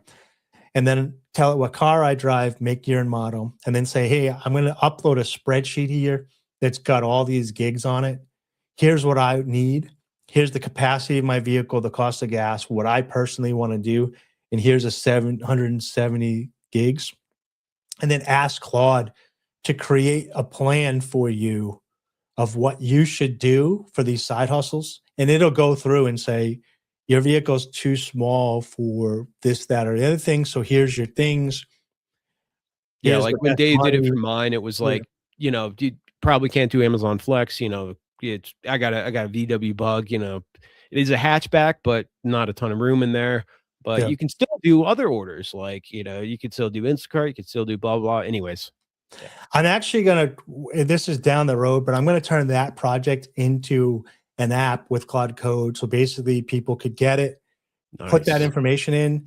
They won't have access to the gigs anymore, but once they put their address and everything in, it'll know which apps are in their area based on their whatever, and it'll spit them out a plan with the top tier, the middle tier, whatever. And I'm also working on the scraper for the merchandiser, which will go to the site to all the merchandises. You'll give it the address, and it'll give you a route of like, you got one observer thing here with the field agent, then go over here and you got a survey.com and an observer, and then you go down here.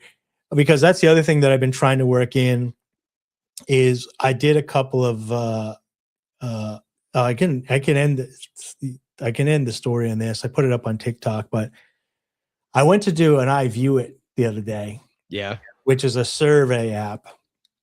And I had already made $100 on Amazon Flex. I made $55 doing DoorDash. And then I had like a $35 Instacart order. So I was up near $200, and I was but I had to drive home 35 minutes. So I was like, let me try to grab another Instacart on the way home. But then I saw on the iView It app for $20, they needed an exterior landscaping survey of a business. And I was like, it's on my way home. I'll make $20. It says it's going to take 30 minutes. Yeah. So I was like, $40 an hour, I'm in. I accept it. I drive to the location. It's I took pictures of it on TikTok, but it's a huge strip mall. It's got a full grocery store, multiple stores that go down to the end with like a stone patio where people are sitting, and then like more stores, and then like a department store on the other end. So like two huge stores with all the strip malls, and then this huge parking lot. And so I open it up and it says, we just need you to walk around the whole building and take photos of everything with the landscaping in it. We need to know if the landscaping's done. So it's like, okay, it's a sunny day out. It was our first like 60-degree day. I start taking photos of everything like it said. And the grass is like all brown, but it has been cleaned up and trimmed. And the shrubbery has been like, all the dead shrubbery has been cut off so it can regrow for the spring. And all the landscaping, like filler, I forget what it's called there, not loom. What are they called there? That's the bark that they put in there. Mulch, yeah. Mulch, yeah. So all the mulch has kind of been trimmed but not redone. Yeah. So somebody had been there, and so now I'm taking all the pictures, and they need 50 pictures. So I was like, no problem. I was like, this is kind of bigger than I thought, but it's a sunny day. I'm just going to walk outside in the sun. So I start taking all the photos and answering all the questions, and I have to walk across the building, but it's huge. It took me 30 minutes to walk from the front, take all the pictures, get the front. And then I had to walk around the whole back, which took me about 15 minutes because there's nothing in the back. And it's just like kind of the strips, and people are sleeping in their truck, like their Mack trucks and stuff. So it's like, that's not too bad. It's on the borderline of $20, but like, it's just taking pictures and snapping a few things. So like, cool, I'm done, right? Then it says to me, now we need you to walk around and take pictures of the entire parking lot with the landscaping. And I was like, I just walked through that. Like I should have done that at the same time. And looking back, I guess you can go forward and back in the app, but it doesn't explain that to you. Yeah. So now I'm like, I got to walk through this whole parking lot. It's going to take another 20 minutes to take pictures of the entire parking lot, but I'll just do that. So I go through the parking lot. Now I take pictures of the parking lot and all the landscaping and the potholes and everything and blah, blah. And I'm like, answer the questions. I was like, okay, definitely not worth $20. I'm not doing this again. I get to the next section and it's like, now we need, and I had to walk around the back again too, for the back parking lot and the front. Jesus. So now it's like, oh, now we need pictures of all the trash and all the potholes that you mentioned. Oh my God. So at this point, I was about to be like, okay, there is no trash, there is no potholes, so I don't need any photos. But instead, I just said, I'm done. Like, I'm not doing this job. I canceled the job, and I said, keep your $20. But I was just thinking, like, two things are going on here. One, this is a really bad way to collect data because most people in that situation would have just lied. To get through to get their $20. Yep. And so what I think happened is they set these orders up, and I was there for over an hour, and every time I hit the button, it says upload, and then it resets and I can add another photo, but they're not all on my screen, and then I upload them afterwards. So I think what happened is they got 50 free photos of their landscaping, 53 free photos of their whatever. And so they keep adding to the order until people give up. And so now they're like, oh, we're going to pay somebody $20 to go out there. We just need you to take pictures of the potholes. So now they can get like the net. Like if I was in that mindset of them being like deviant, is if you keep making the order longer and longer until people quit, then whatever data they quit at, you get above that for free. Yep. You know, I mean, well, it makes sense because I mean, not to get all conspiracy, but like, it's not even conspiracy. They released recently that all of the info gained by all the pictures taken by if you remember Pokemon Go when that was popular, like, I mean, it must have been starting about 10 years ago or so, you know, then it got crazy popular, you know, during the pandemic, stuff like that. But like, yeah, that was all data harvesting. That was just, oh, we need a picture of this exact spot. So we're going to put a Snorlax there, you know? They did that, and then TikTok was doing the same thing with all the dancers. You know how the girls were doing all the TikTok dances? Now looking back, it's crazy because I didn't realize TikTok was paying them for those videos. So like when you see those people in public dancing around and like you're like, why are they making a fool of themselves in public? People are so dumb. I just thought they were making social media like they were making like 40K a month, like getting paid. What? Oh my. No, like our TikTok accounts are monetized. You know how you can go in and make videos? Yeah. And you can use trending songs. Like I have trending song pay right now. And when a new trending song comes out, artists pay between $1,000 and $25,000 of a pool of money, right? And then depending on have you views, use that song. So most people will use the song and they don't get any views so that you don't make any money. You get like 5 cents. But if somebody like Charlie D'Amelio, who's got like 160 million uses that song, she's going to get so many views. She's going to get almost that entire 25 grand for her bank account. So those teeny boppers that were 16 running around doing those dances and stuff that we're all making fun of, we're getting paid bank. Like that's how the D'Amelio sisters are multimillionaires now. So, and we were all like laughing at them. But anyways, they would have challenges. God damn it. And the challenges were like, go do this, go do like the Popeyes chicken challenge. Yeah. And they were getting the data with that in the background. So TikTok was collecting data from everything by creating all these. So this is what your local Popeyes looks like. And this is what, look at the conditions. Well, yeah, so you can get like, because you're getting the GPS location, the inside of properties, the malls, and all that stuff is collected and used and sourced. But anyways, I'd be petrified of the national security risks. So we're about 2 hours in here. Is there anything that you went like? I feel like we had a good talk about AI this week. We had some good talks about the different side hustles or whatever, and we did the eBay stuff. Whenever I go to like title these shows, and maybe it'll change if I go back and like look at the transcripts about what we actually talked about. It's like, but I try to find out what the name of them are. And like, it's like the same thing every week. It's getting very repetitive. So I don't mind doing it, but I think we're going to have to just treat it like the weekly wrap up where maybe I'll go back and number all we could call it something like rap or something like that. Yeah. Yeah. With a W, of course, but yeah. And a Z at the end. WRAP. So we'll have to figure out what's going to go on, because like it is the journey that we're going on, and and the conversational elements there.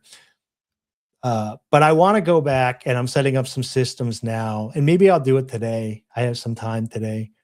I've honestly, like, I didn't feel like I've accomplished much over this year, in the past 4 months. Yeah. I accomplished so much in the past. Here's another good thing about like using Claude. So I did become extremely efficient, and I had a huge list of stuff that was like falling behind that I didn't even recognize. But like this week alone, I've used it to lower my Xfinity bill, and fix my hosting bill for my website, remove stuff on my website I wasn't using, get rid of stuff that I was using that I don't need anymore that Claude Code could do. So it saved me a ton of money. And then because you become so efficient and you can check off so many things and do it so fast, you feel like you didn't do anything. So it'll be like, okay, like we finished the to-do list today that was reasonable. And they're like, we've only been working 2 hours. And it's like, yeah, go for a hike, go do something. There's always tomorrow. And I'm like, well, I want to keep working. And it's like, we didn't even do anything today, because I'm so used to everything that I would have done would have taken me like a month. Yeah. And since it's so like, it's adding stuff to my calendar, I can give it stuff from my email. It can give me the deadlines and the bills and all that stuff. And it's like, this is everything that you've done. And it's, and it's only 10 a.m. It's like, do you think that the average person is doing all this all day or how about all week? Yeah. And then you're like, oh, actually, you're kind of right. So, and then I'll be like, well, can you just do me a favor? Go online right now and research the number of tasks that the average individual is doing for advancement and self-improvement or whatever. And then they'll come back and they'll be like, you've like 100x that today. And it's like, okay, well, break it down into categories of individuals that are working on self-improvement. Yeah. And compare me to them. Don't compare me to like everybody. Compare me to the people that I should be competing with. And it'll still be like, yeah, you've matched them for today. So as I'm getting into this, I'm recognizing like, when Joe Rogan is like, I don't know how Elon gets all this done. Yeah. I think this technology has been around for a while, but also he's automating a lot of his stuff, and he might be automating a lot of his stuff with actual humans. Yes. So he's just coming in to get reports, and he's being the architect. He's reading from his top guys from like X. Okay, this is all done. He's like, no. And he gets back into Slack and redoes that. And then he goes over to the other project that he's working on and does the same thing to Boring, to Tesla. Yeah. And then he spends the rest of the day at those places, like kind of looking at the real problems. So, because I can definitely see now how efficiency, what's scary on about workflow. Well, what's going to be scary about it is it's going to become the new norm. So if somebody has a grind set mindset and they start using this stuff and it makes you 100x more efficient. Yes. After a couple months of being 100x more efficient, if you drop to 50x more efficient, you're going to feel like you're not doing anything. Yes. And then if you drop to 10x and you're still 10 times more efficient than anybody in the like than the average, it's going to be your new litmus test is this. So it's going to feel whatever. And if everybody gets on board, we're going to like grind set ourselves into death. You know what I mean? Like, and this is where the balance comes in, because then there's then that on the opposite end of that, there's people like more like me that are like, wow, how do people live full lives every single day? I feel like I to various extents, like when I was doing pest control, I was like, well, how do I have a full-time job? How do people do anything else other than have a full-time job and then go to sleep? And then now, I'm doing the eBay stuff. I'm like, oh yeah, I want to focus on various, whole laundry list of other things. And it's like, how do I do all of that stuff while still maintaining a successful eBay business? Like that's what I'm figuring out. So like, the answer is Claude. Well, I was going to say, I don't necessarily think that it's Claude, but like, it's definitely a foundation and structural for me. Yes. And what that involves is, it's also how your brain works better for organizing things in this regard. I'm not saying like, oh, I'm too stupid to use AI, but maybe a little, brain doesn't quite work in the way maybe of, I guess, maybe the opposite of the AI psychosis people, but to the extent of like, I don't know if I really trust this thing at this point to handle things for me. But it's not even. But with everything you're saying, I'm like, oh, okay, I can see the vision more. But it's also me personally. I'm like, okay, how do I break all this stuff down into the smaller thing? Smaller data points to input it. But I'm slowly learning as you're talking more. I'm like it kind of like with everything you're saying to me, you can just say to it. So like you can open up and that's what I'm picking up and just say, hey, I'm new to chat, Claude AI. My buddy told me I should get on it. I don't even know how to set you up. And I do eBay, and I was hoping that I can organize it and then hit whatever. You can type that all out, but you can say it to it easy and then click it and then it'll read it. And it'll be like, okay, well, perfect. Like, here's kind of like how we would set things up. Do you want to set it up first, or do you want to like organize your eBay? Yeah. And like, it'll just say you like, what do you want to do first? I think also I'm too oppositional because whenever when you play a video game at the beginning Yeah. Yeah, well, here, you know, when you play a video game at the beginning and it's like, do you want to do the walkthrough? Or you just want to start playing, figure it out on your own. Yeah. And it's like some people like me is like, yeah, just take me through a quick walkthrough and like I'll go learn how to shoot arrows. I'll go do this. And Yeah. other people are like, no, I figure it out as I go along. And Yeah. it's like you can do that uh with Claude AI. It's just you reflecting back and forth, but it's kind of like a Google search too, but in your voice, only exactly what you need. So if you're like, I don't even know how to Yeah. set you up, it'll say, well, do you want me to show you how to set me up? And then you're like, oh, okay, yeah. And then it's like, well, here's what we need to do. It's like, oh, that's too much stuff. Can you just break it down? It's like one step. What can I do right now? It's like, okay, here what you, and it'll give you literally one step to do. Uh, you know what I mean? Yeah. And then you just keep like anything, you know, how do you eat an elephant one bite at a time? Like, Yep. you know what I mean? Like, and Yes. so you'll start using it and you're like, oh, this is useful, or you'll say this sucks, I don't want it. But it's not like people have like a lot of misconceptions about it when you like, I don't know if I trust it. It's like all it is kind of like an interactive to-do Yeah. list, if that's what you want it to be. So if you have like a list in your head of everything you want to do, and then you wake up in the morning and you're like, I got to remember everything that I want to do today, then you're wasting all that energy constantly every day. And so what I've done, and it's made me so much more relaxed and efficient because my energy saved. I just, every time I think of something new that I want to do, I go like this and it adds it to the list. And then I wake up in the morning like, hey, can you pull up the to-do list of things that we worked on? I need to look at the projects, what big project we're working on long-term, and then my tasks, immediate tasks prioritized for today. And it'd be like top 10 things like rent is due. It's the first, grocery shopping, laundry, and we need to chart how much money you made in gig work today. And then I'll tell it that stuff. And then what next? It's like, well, how much time do you have? It's like, I only have an hour and then I got to whatever.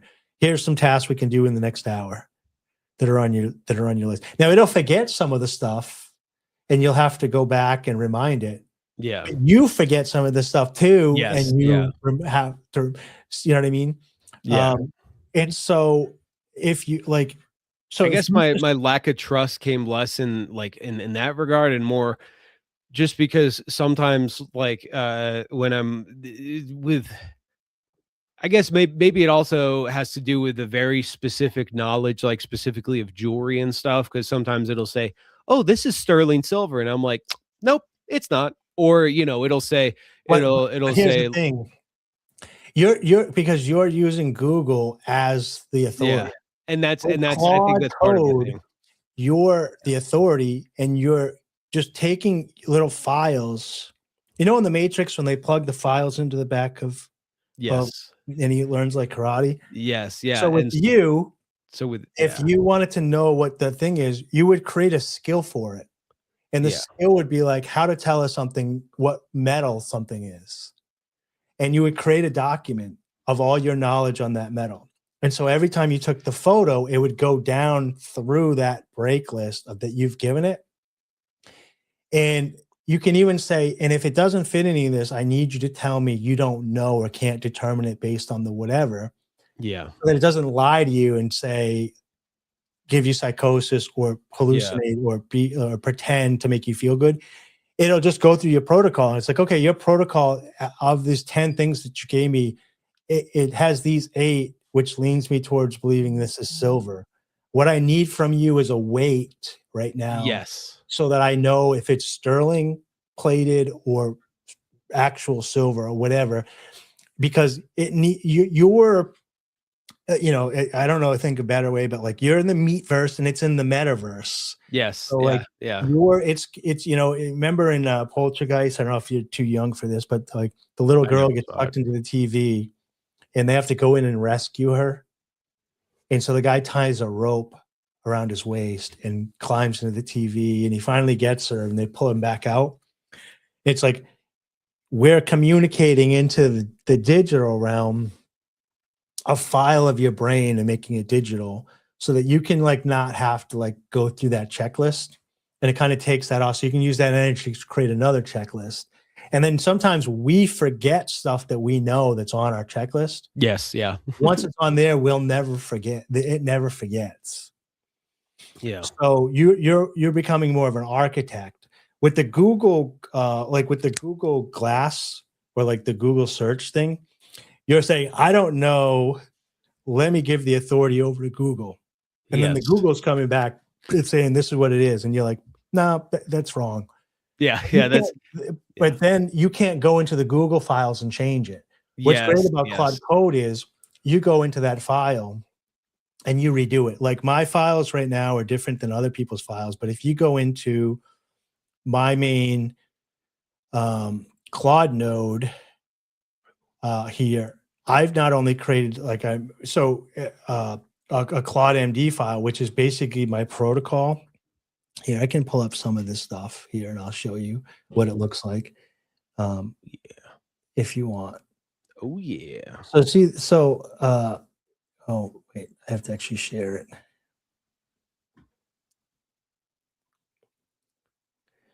So this right here, I don't know how well that shows up on screen. It doesn't look like it shows up very well. I guess it does on full screen. Yeah. But you have this note. This is like a note, and this is all it's doing is it's my name, the exploring different brands and stuff, my platform restrictions, my credentials, my ecosystems that I have built. And so this is like its protocol that it goes through to evaluate stuff. And then I've even created a second protocol. I lost the share screen.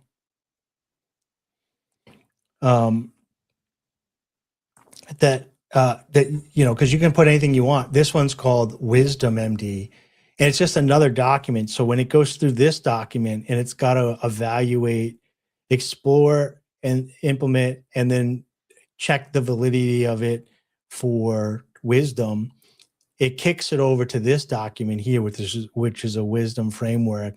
It's basically the non-aggression principle and universal preferable behavior to begin with. Nice. As the moral categories. And if it fails any of this, we don't work on the project. It's so funny. You're the only person to bring up UPB and So like for the first I mean, since the heyday of Facebook libertarianism. well, I think it's a very good framework. I like it better than NAP.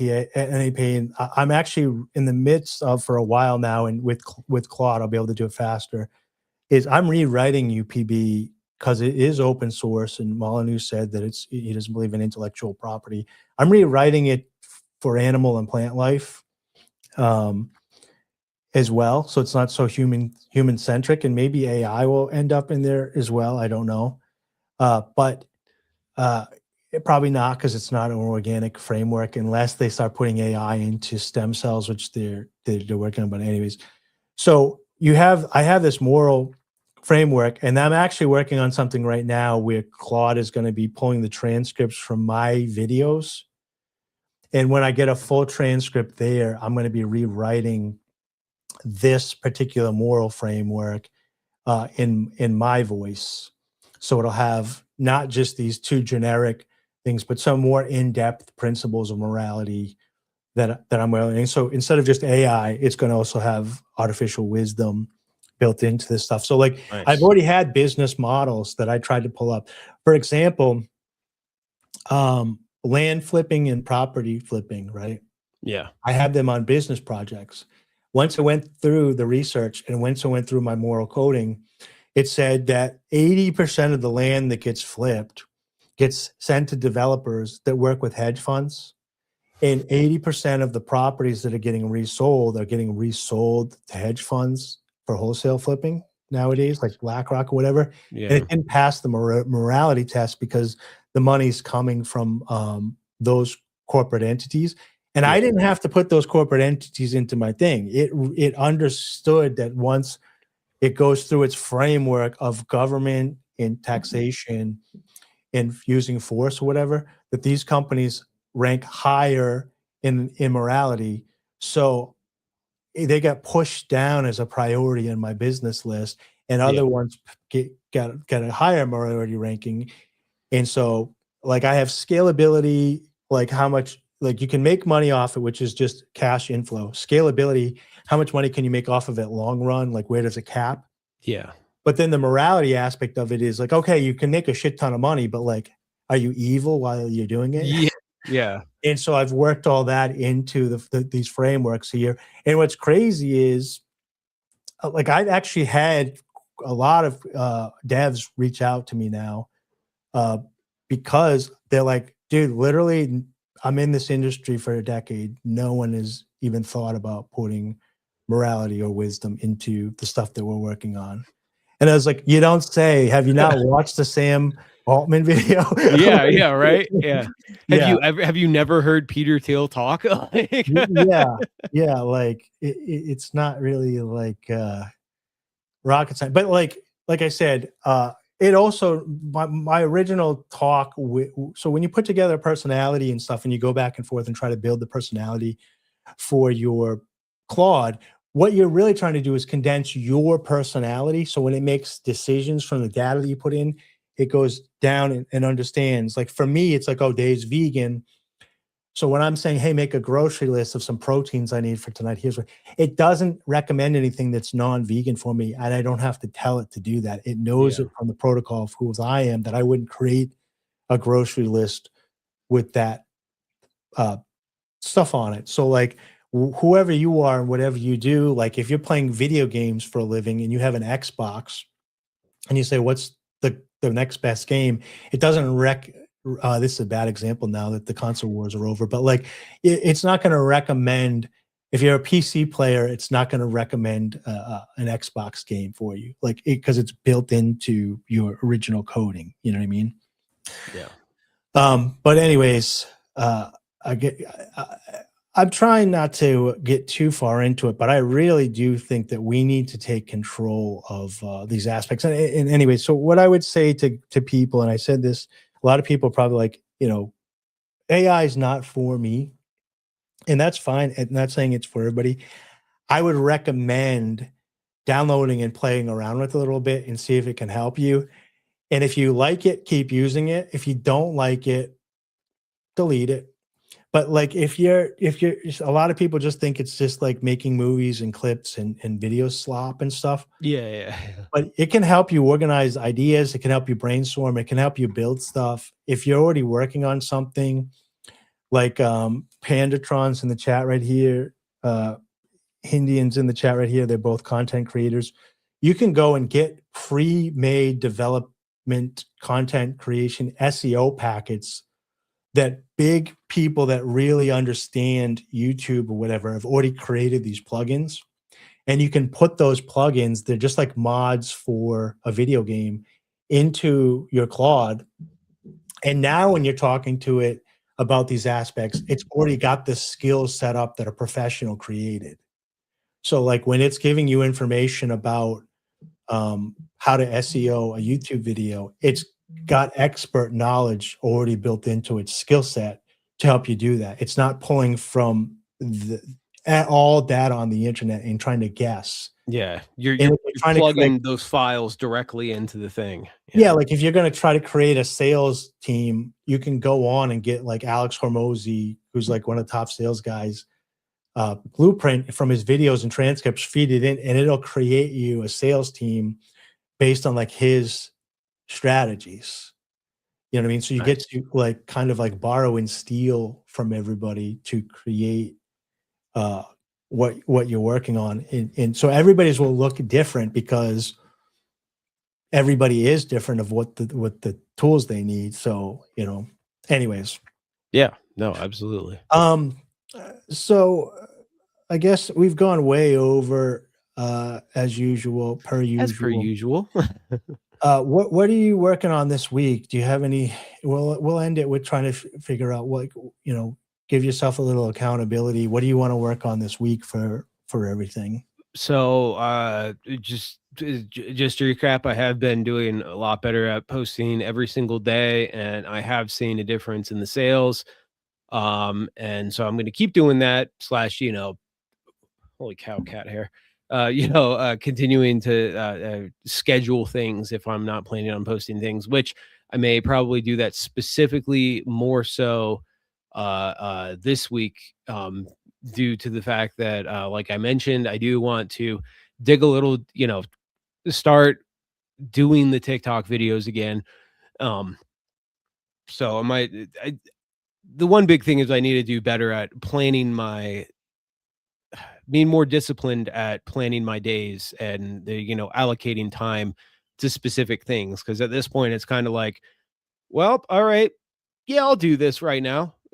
um, Yeah. which it gets stuff done. I'm not being lazy about it in any way, but it's less structured. I need to as I referenced, at the beginning of the show with the Scrooge McDuck vault, I need to clean and organize my space more. I bought a lot more packing materials and, on top of the, you know, inventory I have here as well, it's I just need to get it all organized, get it nice and neat. So, get it's especially as inventory grows, get the organization system down. So, number one is cleaning and organization. Number two is kind of along with the cleaning and organization, using AI as you were talking about it, teaching it the specific skills and getting again agents set up to help assist me with listing, with not only listing but I wouldn't, monitoring my listings and anybody everything. that's new here, like I would recommend not panicking yourself, like, oh, I have to do like all this stuff. I would just use it as a daily list, Yeah, like create a project, start talking to it. And then at the end of the day, because it'll start to get hallucinating, basically it can't go back through the whole thing, the whole day. Yeah. Say, hey, can you create a handoff file? And then basically it'll summarize everything you talked about into a file. And then you open a new chat within that same project and you insert that. So the new chat has the summary from the old one. yeah, And if you don't like it, you say, this isn't for me, and you delete it. yeah, And then if you do like it, just keep going, and you'll get to a dead end where you'll be like, what's the next level in the pyramid of using this? yeah. And then Yeah. you'll want to get into the automation aspect. But if you say like, oh, I want to start doing Cloud Code and automating this tomorrow, you'll give up because Yeah, no, but like I'm thinking of starting at no, spots I like, get it. like, hey, this is, check out my inventory. This is the packing materials I have right now. Yeah. What would, is this stuff good for what I have / what would you recommend? Yeah. Like what other packing materials should I buy in bulk based off of my current inventory? Yeah. What I would And do if I were you, stuff like that, yeah, with stuff like that is like, say you're going to go to YouTube and watch videos on how to, what packing stuff I need as a beginner. I'm 4 months in, whatever, right? So you go to eBay, you go to YouTube, and you would type, "Show me what do I need as an eBay starter for packing materials and equipment."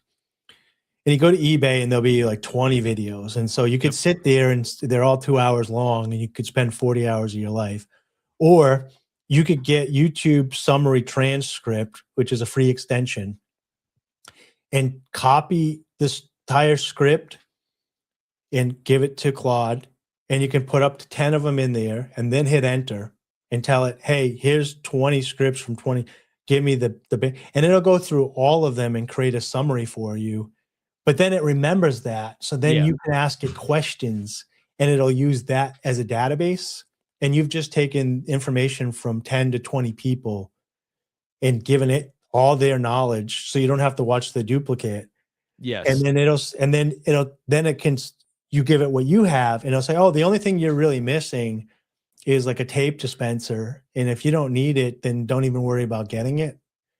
Or it's like, oh, you're losing a ton of money because you could have gotten free printed labels from UPS. Why don't you have a UPS account that's giving you free shipping labels? Yeah. Yeah. And so you're like, oh, why don't I?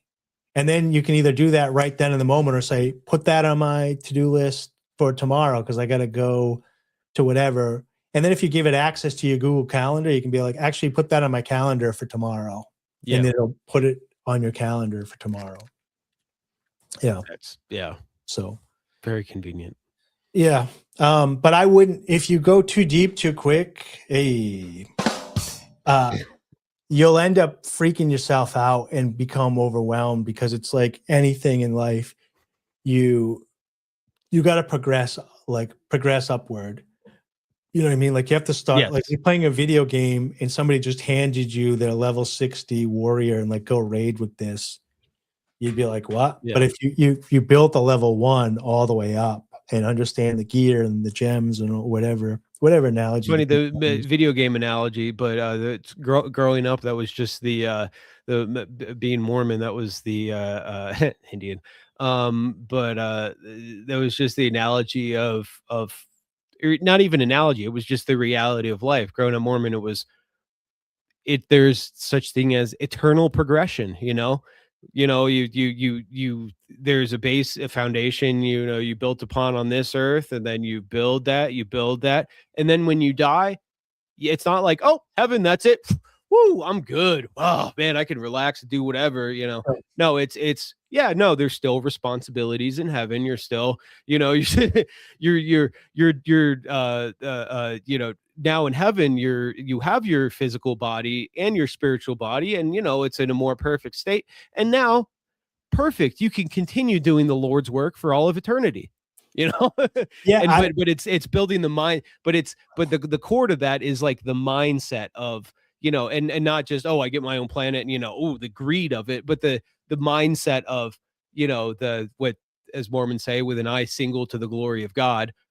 But similarly, with any other aspect of life, you're like, okay, the goal should be, like, not perfectionism per se, but constant improvement, an acceptance of your flaws, and and the stumbling blocks of which you overcome, but and the trials you overcome, but also with the goal of, not like, okay, screw it, I'm done, I'm not doing it, I'm not even trying anymore. well, It's the like, one thing I would okay, I'm say gonna that keep I going. am kind of concerned about with AI and AI automation is, it's like anything. If you have a grind mindset where you're trying to get a lot of stuff done, Yeah. and you have like uh you're deferring your gratification of happiness. You're like, when I make $1 million, I'll be happy. When I finish this business and it's profitable, I'll be happy. When I am married and have kids, then I'll be happy. And everybody has this idea of like, oh, then I'll retire and then I'll be Yeah. happy sitting on a rocking chair. It's like, you have to make time to sit on the rocking chair and watch the sunrise today. Yes. Because Journey before destination. with AI, what'll happen is like, I've already become 100 times more efficient, and my AI will say, "You did it. You've already accomplished everything you need to accomplish and more today Yeah. compared to everybody else." And I still want to keep working because it allows me to get more done. Yeah. And so you got to, I have to be careful. And there's a lot of people like me that have to be careful with it. Is like, it just becomes your new norm, being Yes. 100 times more not profitable, productive. Efficient, productive. Yeah. Yeah. So like before, I was like, my dream scenario, and I've talked about this with Claude, would be, I wake up, I create a YouTube philosophy video, and then I post that on all my social media, and then some comments will come in, and I talk with people to help them kind of work through that. And then I wake up the next morning and I do it all over again. Yeah. Well, now with Claude and the automation, I might be able to make a couple videos a day. And so now it's like, instead of making 365 videos a day, a year, I could make twice that or 3 times. It's like, but do I need to? Because like, if I could wake up and something that would have, say I could only make one video every other day, working 16 hours without Claude. And then Claude steps in and I can make a video every day and post it everywhere and edit it and everything everywhere in 2 hours a day. And then the rest of my day is free to live life. Yes. Like, it's very difficult for somebody who has a grind mind set of improvement to work for 2 hours and then go screw Yeah. off. Or it Well, looks, this is, but it's well, yeah. that's my verbal thing right there. I'm not screwing off. I'm living life. Yeah. I'm Ex- experiencing this beautiful world in which we live in. But in my mind, I'm like, I'm going to go in the woods and hike and be lazy. I can't even relax. And so it's like, I'd rather fill that hours with work. So I think what's going to happen to a lot of tech guys is they're going to 100x their productivity, and they're going to continue to work 100 hours a week at times 100. And I think that's their new norm, and they're not going to be like, okay, now I'm just as productive as I was before, and I have the rest of the day to go spend with my kids and go into the woods. And I think that's also, I mean, not to, just harp on, how awesome I was raised, but, with the Mormon concept of, eternal progression, it's not just, I mean, it does explain why, Mormons are very successful at business, with companies and stuff like that, but also it's not just eternal progression of grind. It's, eternal progression of all aspect, of your life, because you're living your mortal life here on earth. And if you neglect any part of that, then that is as much of a sin of omission as committing a sin, committing a transgression, you could say, if you, for example, if you're grinding, you're doing great as a CEO of your company, but you're neglecting your children, then, as Mormons say, no success can compensate for failure in the home. It's a Mormon mantra. No success can compensate for failure in the home. It's crazy because I woke up this morning and I was like, I'm awake, and let's get up and get coffee. And I had some stuff I wanted to do on Claude and around the house. And I was just like, I did the Clifton Strengths. I don't know if you've ever done it before, but it's a self-fulfilling test. Basically, if you take the Clifton Strengths, they've been doing it for decades now and categorizing people based on this test. So the more people that take the test, the better the test gets because they have more data. Yes. And I got like visionary, futuristic, connectedness, like, all this type of stuff. So like when I wake up, my mind is like, what can I do? Like, I'm not like, I'm laying in bed, let's stretch. What a beautiful morning. I'm like up, and I'm like, in my mind, I'm already at my desk working. Yes. And then I got to go get coffee. So I walk under my living room, and I was like everything that I want to do today starts rushing through my head. And for the average person, they're going to experience that as anxiety because they don't know which they're getting pulled in directions, whatever. Yes. Yeah. And so I'm aware of that. And this is when I stop and I have to say, like, what can you do right now in the moment in life and experience that? That is one thing that I'm worried about AI. It like, even though you get to systemize all this stuff for other people to do, like these AI agents to run in the background, which are pieces of you that are running and deploying and clicking and you're checking on the work and uploading. With the efficiency, a lot of people, including myself, are going to have a tendency to just be more and more efficient and work the same amount of time instead of work as much as they were before and then use that other time to experience life. So it'll be a different type of psychosis, I guess. Yes. Which I think is, I mean, has always existed. Well, it's not like you become a different person because of AI. You just become you more of the person you were. Yeah, I can more efficiently be an anxious. More, yeah. So exactly. but it is like what people say about weed. Kind of work. Yeah, so people talk about why did philosophy develop in Greece, and it did, but a lot of it also did in Egypt. And part of why that got a lot of it from Egypt. It was the first time that those civilizations got to sit and rest. Yes. And the rest of the world was still running around, escaping tigers, lions, and bears, trying to survive. So until you have shelter and agriculture, you don't really get a chance to sit and, ponder stuff.